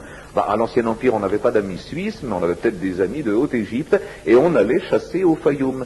Et vous avez certainement vu dans les mastabas ces bas-reliefs admirables montrant les chasses aux oiseaux, notamment la chasse au boomerang, ou ces pêches miraculeuses au harpon. Bien souvent, elles avaient pour décor le Fayoum. Tout cela pour vous dire qu'il y a une tradition archéologique au Fayoum qui est presque ininterrompue depuis les villages proto-historiques de Kasres Zaga, dont je vous parlais tout à l'heure, jusqu'à la période romaine que tout à l'heure nous allons aborder. Nous avons des installations remontant à l'Ancien Empire dans ce Fayoum. Vous n'en saviez rien, me direz-vous? Peu de gens le savent, car le Fayoum, et je pense que c'est le moment de le dire maintenant, est encore une région archéologiquement marginale. La richesse de l'Égypte, la richesse du sous-sol égyptien, archéologiquement parlant, est telle que pour des années et des années encore, Luxor, l'antique Thèbes, Memphis, l'antique ville de Ptah, ont trop à nous donner pour que, les moyens étant ce qu'ils sont, on puisse aller fouiller au Fayoum. Mais j'ose espérer qu'un temps viendra où on rendra justice à cette province extraordinaire. Donc, installation à l'Ancien Empire. L'Ancien Empire passe, il dure quelques siècles, nous arrivons au cap de 2000 avant Jésus-Christ, au Moyen Empire. Le phénomène de cette faveur du Fayoum ne fait que s'intensifier. Ce qui est incroyable, si vous vous souvenez que les pharaons du Moyen Empire quittent Memphis, une ville relativement proche du Fayoum, disons-le bien, pour aller s'installer en Haute-Égypte, c'est-à-dire à Thèbes, à des centaines de kilomètres de là. À plus forte raison, dès le Moyen Empire, le Fayoum aurait dû tomber dans l'oubli et la provincialité. Eh bien, de nouveau, non, les pharaons du Moyen Empire vont doter, et particulièrement richement dotés, tout de même majoritaire, beaucoup de colons romains qu'on instille un petit peu partout. Les colons romains vont chez les Égyptiens, ils leur parlent des vertus civiques, on les regarde comme ça avec beaucoup de commisération, et puis ça ne préoccupe naturellement personne. Donc, les Césars, au fur et à mesure que l'implantation romaine se marque, ont ce problème de réussir à romaniser les Égyptiens, et puis en même temps peut-être à égyptianiser un petit peu les Romains. C'est-à-dire, leur problème fondamental est un problème de culture, plus que de religion ou même de civisme.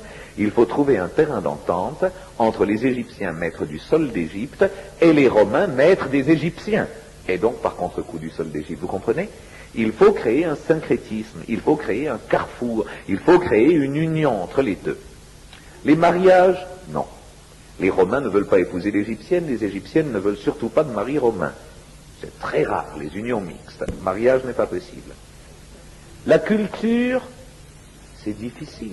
Un peuple qui pratique une langue 4 fois millénaire, qui est une langue symbolique tout de même, les hiéroglyphes, face au latin et à sa rapidité de conception et de structure, c'est pas possible. Il n'y a qu'une chose qui pourrait marcher, se disent donc nos Romains, c'est la religion. Si on réussit à créer des dieux qui valent aussi bien pour les Égyptiens que pour les Romains, si on réussit à faire se rencontrer au moins dans les temples nos Égyptiens et nos Romains, petit à petit cette fusion culturelle qui jusqu'à présent n'a pas pu s'opérer, s'opérera. Et ni une ni deux, les Romains se mettent à créer de toutes pièces, peut-on dire, des dieux nouveaux égypto-romains et à parrainer leur culte. Alors, je vais vous montrer quelques exemples de ces dieux étranges. Pour tout vous dire, les Ptolémées avaient déjà commencé le mouvement. Les Romains ne feront que l'accélérer. Regardez ce curieux personnage. Il a la tête, noble d'un gréco-romain. Il en a également les boucles et la barbe, mais il a par contre la coiffure en appendice d'une divinité égyptienne. Ben oui, c'est un dieu qui a été créé pour être égypto-romain par excellence. On l'appelait Sérapis. Et il avait la chance de ressembler, quant à son mythe, aussi bien à Dionysos qu'à Osiris. On se disait donc, les théologiens politicards se disaient donc, les Égyptiens y retrouveront leur Osiris, nos Gréco-Romains y retrouveront leur Dionysos, et Sérapis deviendra un dieu national, par là même l'union des peuples se fera. On avait oublié qu'une seule chose, c'est qu'un dieu fabriqué, personne n'y croira jamais. Le culte de Sérapis a donc été un échec total. Alors, on a inventé d'autres dieux. Isis. Isis, c'est la grande mère pour les Égyptiens. Elle a donné la terre et les secrets de la terre aux hommes. Elle a donné aux femmes de quoi aider aussi au développement de la civilisation. Bien traduit, il ne s'agit pas d'un buste en marbre, mais bel et bien d'un buste en cire, vraisemblablement. Peut-être certains d'entre vous est allé une fois voir les collections Barberini à Rome. On voit un même Romain, mais cette fois-ci debout, qui emporte 4 sous le bras de ces bustes, et avec un dégagement parfait. Vous êtes dit qu'il a vraiment de la constance. Mais non, il ne porte pas de la pierre, il porte de la cire. L'habitude était en effet qu'à toute grande cérémonie, on associe ses ancêtres sous la forme de ces fameux bustes de cire. Puis ces bustes s'abîmant, rien n'est plus périssable que la cire, l'habitude est venue de les sculpter, en pierre. Et ainsi, transcrits pour l'éternité, ces bustes de pierre sont devenus ceux qui peuplent nos musées et nos galeries. Mais il n'est pas rare de rencontrer dans les grandes nécropoles de la Rome impériale, transcrits en pierre, ces bustes de cire dont je vous parlais tout à l'heure, dans leur tabernacle de bois. C'est ce que vous avez sous les yeux. Ici, le sculpteur a vraiment voulu qu'on se souvienne qu'il s'agissait de l'image de cire dans son armorium de bois, Donc, voilà les deux effigies ici, comme étaient les hôtels domestiques de la Rome impériale. En voilà un deuxième exemple ici. Deux bustes de cire dans leur armoria. Parfois, mais c'est assez rare, dans l'état en tout cas actuel des recherches archéologiques, parfois, au lieu du buste de cire ou de pierre que nous venons de voir, il y avait le buste peint. C'est ainsi qu'on a découvert, mais vous connaissez sans doute cet admirable double portrait, c'est ainsi qu'on a découvert à Pompéi le double portrait d'un boulanger et de sa femme, Proculus. Proculus, eh bien voilà le portrait de Proculus, dont vous devez l'appréhender désormais, non pas comme un portrait au sens où, je ne sais pas, Madame de Pompadour se faisait portraiturer par Quentin de la Tour, mais vous devez le voir comme un objet rituel, ce portrait peint, un objet rituel. C'est devant ce portrait que les descendants de Proculus ont accompli les gestes rituels du sacrifice et de la consultation aux ancêtres. Et à côté de ça, je vous montre le détail du jeune boulanger, parce que vous avez déjà là l'ancêtre absolu des portraits du Fayoum, car j'ose imaginer que vous me voyez venir, nous nous en approchons à grands pas. Donc, le buste romain est en cire à l'origine, si vous me permettez la synthèse maintenant, en cire à l'origine, puis transcrit en pierre le plus souvent, parfois en peinture, plus rarement encore en mosaïque, mais nous en avons quelques exemples, celui-ci en est une illustration célèbre. Mais disons que le portrait doit naturellement retenir l'âme du défunt, donc il doit lui ressembler pour que l'âme s'y retrouve. Donc, ces portraits romains, ces effigies romaines, doivent avoir un parfait réalisme. Voilà en fait les jonctions sur lesquelles l'heure rituelle pourtant si différent se retrouve, c'est sur l'idée de portrait. L'Égyptien dit, sur mon sarcophage, je fais mes... Au Moyen-Empire, j'ose pas dire qu'il y avait des usines, ça serait grotesque, mais disons, il y avait en tout cas des installations pilotes extrêmement novatrices en matière d'agriculture. Alors du coup, les pharaons, ces pharaons parrains, ces pharaons dotateurs, n'est-ce pas, ont construit, pour qu'on puisse cultiver leur fayoum, des villes entières pour les travailleurs qu'on installait là-bas. Des villes dont certaines ont eu une importance capitale, tellement capitale que certains de ces pharaons n'ont pas hésité à occuper les abords même des villes qu'ils avaient fondées pour construire leur ensemble funéraire, à savoir leur propre pyramide. De ces villes-là, il ne reste aujourd'hui rien. Comme la plupart des villes d'Égypte, ces villes du Fayoum étaient construites en briques, en bois, très peu de pierre en fait, et l'incurie, pendant des millénaires, a fait qu'elles sont retournées au sable et à la poussière. Mais de temps en temps, on a la chance de trouver un vestige glorieux de l'une de ces villes glorieuses.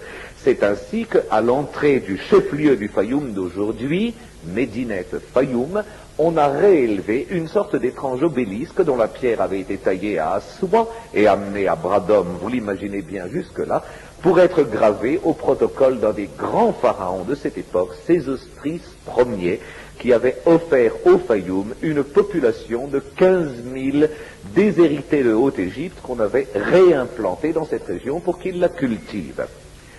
Le fils de ce Sésostris, un peu plus loin, mais très près aussi de cette ville nouvelle, avait fait élever à sa propre mémoire de gigantesques piédestals de pierre sur lesquels figuraient ses propres statues. 2 statues de lui-même pour immortaliser sa présence.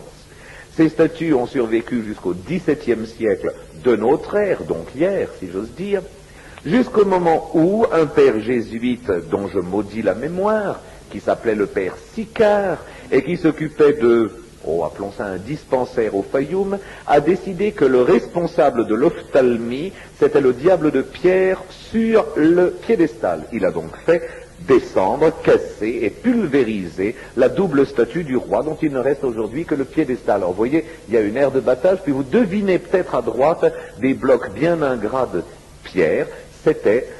C'est l'un des piédestals de ces statues du roi Amenemhat. Peut-être que ça ne vous fait pas vibrer, ces 2 amas, enfin ce premier et maintenant ce deuxième amas de pierre, mais moi je suis très fier de vous les montrer et vous devez être très fiers de les voir parce que je vous garantis que vous ne les reverrez jamais. À bonne raison on ne les publie pas, à bonne raison on va rarement les voir. Mais toujours est-il, disons, voilà pour ce Fayoum du Moyen Empire qui a été une des grandes régions, une des riches régions de l'Égypte, et surtout une de celles pendant lesquelles les villes romains, qui étaient d'excellentes familles, c'est elle qui le dit, mais que des difficultés financières ont obligé à s'engager comme professeur de lettres grecques auprès d'une famille romaine. Alors, vous voyez, elle a abordé quand même l'au-delà avec cette espèce de verbe de maîtresse de pension qui est assez étonnant. Elle s'appelait Aline. Alors, revenons à des choses sérieuses. Une des bases et un des supports fondamentaux des deux techniques, donc, c'est la toile. Vous avez vu Aline comme premier exemple. Voilà ce jeune homme que je vous avais déjà présenté d'ailleurs tout à l'heure comme deuxième exemple de cette peinture sur toile, support privilégié. C'est du lin toujours des toiles de lin. Et là aussi, disons-le bien, ces Romains d'Égypte ont trouvé à qui parler. Il y avait 4000 ans que les Égyptiens tissaient le lin et que bien souvent même, ils le peignaient. Les bandelettes étaient souvent polychromées. Voilà un dernier exemple sur toile. Et naturellement, ces peintures sur toile permettent une rapidité de métier beaucoup plus grande que le bois qu'il faut préparer, dont il faut attendre qu'il ait travaillé, dont il faut attendre qu'il ait séché. Donc on a aussi une spontanéité de peinture sur la toile. Ici, on est un bel exemple tout à fait remarquable. Sinon, comme je le disais tout à l'heure, le deuxième support privilégié, c'est le bois. Et parmi tous les bois, le meilleur de tous, c'est le figuier. C'est celui qui travaille le moins. Et il est de fait que l'examen des bois de portrait du Fayoum nous montre que le choix était extrêmement judicieux. Les portraits n'ont que très peu travaillé. Ils se sont parfois fondus, ils se sont parfois cassés, je veux bien, mais il n'y a pas eu tout ce travail du bois qui a écaillé la peinture qui, elle, reste, vous le voyez, admirablement posée. Ça, c'est un très beau portrait du Musée national d'Athènes. Voilà un autre exemple sur bois que je vous montre parce que, à la fois, c'est une œuvre superbe. C'est une enfant de 11 ans qui possédait ce portrait-là. Mais je vous le montre parce qu'il est archéologiquement très curieux. Je m'explique. Vous savez que dans l'Égypte antique, le bois était beaucoup plus cher que n'importe quoi d'autre. Plus cher que la pierre, c'est une évidence. Plus cher que le bronze. J'ose pas vous dire plus cher que l'or, mais ça serait oratoirement assez juste. Parce qu'il n'y a pas de bois en Égypte. Dans la grande période pharaonique, vous le savez, pour faire les grands bateaux des dieux, on devait caboter jusqu'au Liban pour acheter des cèdres. En période gréco-romaine, on boisait l'Égypte, je veux bien, mais pas au point que le bois soit devenu une matière qu'on jette après usage. Donc on l'économisait. Et regardez ce portrait-là, on est un bel exemple. Vous voyez que le panneau a craqué au beau milieu. Et l'artiste a restauré avec des tout petits morceaux. Parce que ce portrait, dans l'original, il ne fait pas plus de 30 cm de hauteur. Donc regardez sur ces 30 cm, la hauteur des petits morceaux, c'est 5 cm. Vous voyez les petits morceaux? Alors il a retaillé dans une autre. Voilà en gros ce que l'Égyptien pouvait confier aux Romains. Mais alors du coup la question venait dans l'autre sens. Et toi Romain, qu'est-ce que tu crois? Alors le Romain disait, eh bien moi c'est farouchement différent. La mort, je ne sais pas très bien ce qu'il y a après. Oh oui, il y a un monsieur qui s'appelle Caron, et puis après il y a les Champs-Élysées, et puis si je relis ce que Virgile, si je relis ce qu'Ovide, si je relis ce qu'Apulée ont écrit sur ces Champs-Élysées, c'est un séjour boueux, noirâtre, où l'on s'enrhume facilement. L'au-delà du romain n'a rien de très souriant, disons-le bien. Ça, c'est une chose sur laquelle tous les auteurs se retrouvent. Donc, j'aime mieux rester le plus possible sur Terre, et j'aimerais y fixer mon âme, c'est-à-dire que les miens et les descendants des miens et les descendants des descendants des miens devront garder mon image en mémoire, de façon à ce que par cette image je demeure dans la maison. Le moins j'aurai les pieds dans l'eau du Styx, et le plus je pourrai être sous les oliviers de mes campagnes d'Apulie. Voilà. Le Romain, en effet, a privilégié, tout le monde le sait, ce culte des maioresses, ce culte des ancêtres, qui était en fait devenu un culte domestique. Et vous le savez sans doute, on gardait dans l'atrium de sa maison les images des grands ancêtres auxquels très régulièrement on faisait offrande, voire même que très souvent l'on consultait, comme si vraiment magiquement on avait voulu qu'il reste ici, qu'il reste dans l'atrium de la maison. Vous connaissez le goût immodéré des Romains pour les portraits et les bustes. Il n'y a pas un musée de province qui ne possède sa quinzaine de bustes romains. Ce n'est pas que le romain ait eu un sens célébratif poussé plus que tout autre, c'est tout simplement que ces bustes sont de véritables objets de culte. Je veux dire qu'ils étaient dans la maison le terme de toutes les pensées et de toute la foi de ceux qui pratiquaient le sacrifice domestique. Or, à l'origine de ces bustes de pierre, il y a une très curieuse habitude romaine assez peu connue pour que je m'y arrête 2 minutes. Lorsqu'un Romain mourait, l'habitude était qu'un sculpteur vienne relever en cire le masque funéraire du défunt, que cette effigie de cire soit ornée de faux cheveux, parfois même de faux cils, qu'elle soit habillée d'un fragment de vêtement en drapé, et qu'on la confie à une catégorie de peintres tout à fait particulière qu'on appelle les polynctores, les polychromeurs, si vous voulez. Et ils avaient pour mission de donner à cette effigie de cire l'allure de ce qu'ont les effigies du musée Grévin, c'est-à-dire des faux semblants de réalité. Et ces images de cire au naturel, ces sortes de trompe-l'œil, ou plutôt de trompe-l'esprit, on les gardait dans des armoires, on les gardait dans des sortes de petits tabernacles qui portaient le nom de armorium en latin, d'où le sarcophage ne me ressemble pas à moi, ce serait de la vanité, parce que je n'ai pas une nature de Dieu, mais qu'au-delà de mon portrait, le sculpteur sculpte un visage aussi épuré que possible, un visage aussi majestueux que possible, un de ces visages sans âge, sans lieu et sans temps, parce que ce visage-là, c'est le visage même de mon maître Osiris. Je me mettrai sur moi-même le masque d'Osiris, et ainsi je connaîtrai l'éternité. Et maintenant, nous feuilletons quelques-uns de ces visages de sarcophages égyptiens de basse époque, et vous pouvez voir dans l'immensité du regard, dans la dilatation des prunelles, dans ce regard qui est fixé au-delà de l'horizontale de notre terre connue, qu'il y a en effet quelque chose de divin. C'est un peu le regard d'Osiris.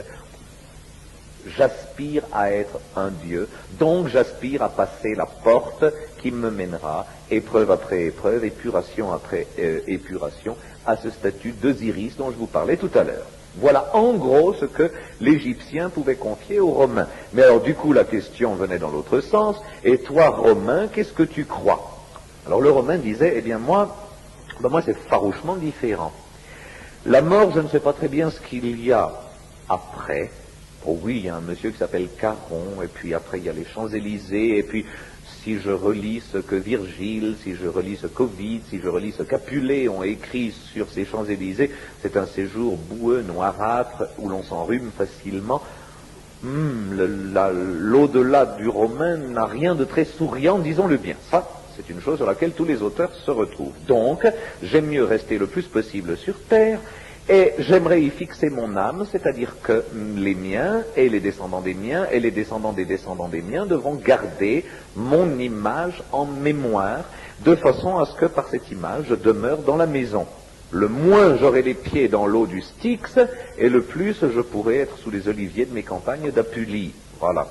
Le Romain, en effet, a privilégié, tout le monde le sait, ce culte des maiores, ce culte des ancêtres, qui était en fait devenu un culte domestique. Et vous le savez sans doute, on gardait dans l'atrium de sa maison les images des grands ancêtres auxquels très régulièrement on faisait offrande, voire même que très souvent l'on consultait, comme si vraiment magiquement on avait voulu qu'il reste ici, qu'il reste dans l'atrium de la maison.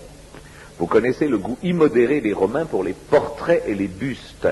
Il n'y a pas un musée de province qui ne possède sa quinzaine de bustes romains. Ce n'est pas que le romain ait eu un sens célébratif poussé plus que tout autre, c'est tout simplement que ces bustes sont de véritables objets de culte. Je veux dire qu'ils étaient dans la maison le terme de toutes les pensées et de toute la foi de ceux qui pratiquaient le sacrifice domestisme. Il faut trouver un terrain d'entente entre les Égyptiens maîtres du sol d'Égypte et les Romains maîtres des Égyptiens, et donc par contre-coup du sol d'Égypte, vous comprenez? Il faut créer un syncrétisme, il faut créer un carrefour, il faut créer une union entre les deux. Les mariages, non. Les Romains ne veulent pas épouser l'Égyptienne, les Égyptiennes ne veulent surtout pas de mari romain.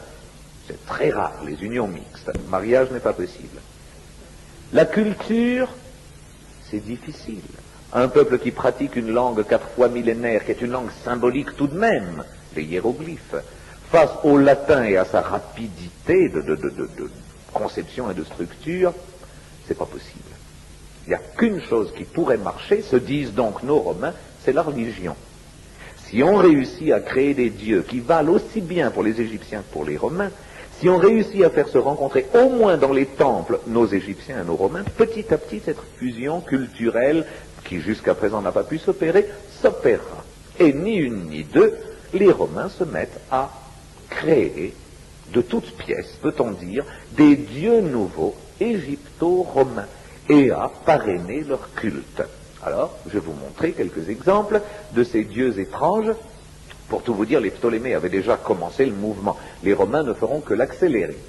Regardez ce curieux personnage. Il a la tête, noble d'un gréco-romain. Il en a également les boucles et la barbe, mais il a par contre la coiffure en appendice d'une divinité égyptienne. Ben oui, c'est un dieu qui a été créé pour être égypto-romain par excellence. On l'appelait Sérapis.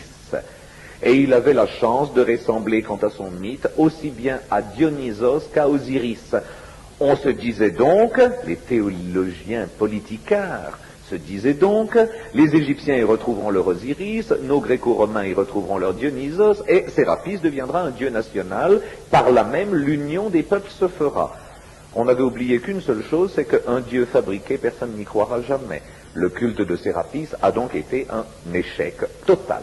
Alors, on a inventé d'autres dieux. Isis. Isis, c'est la grande mère pour les Égyptiens. Elle a donné la terre et les secrets de la terre aux hommes. Elle a donné aux femmes de quoi aider aussi au développement de la civilisation. C'est par excellence l'influx naturel de la nature. Bien. Elle a son doublet, après tout, dans le monde gréco-romain.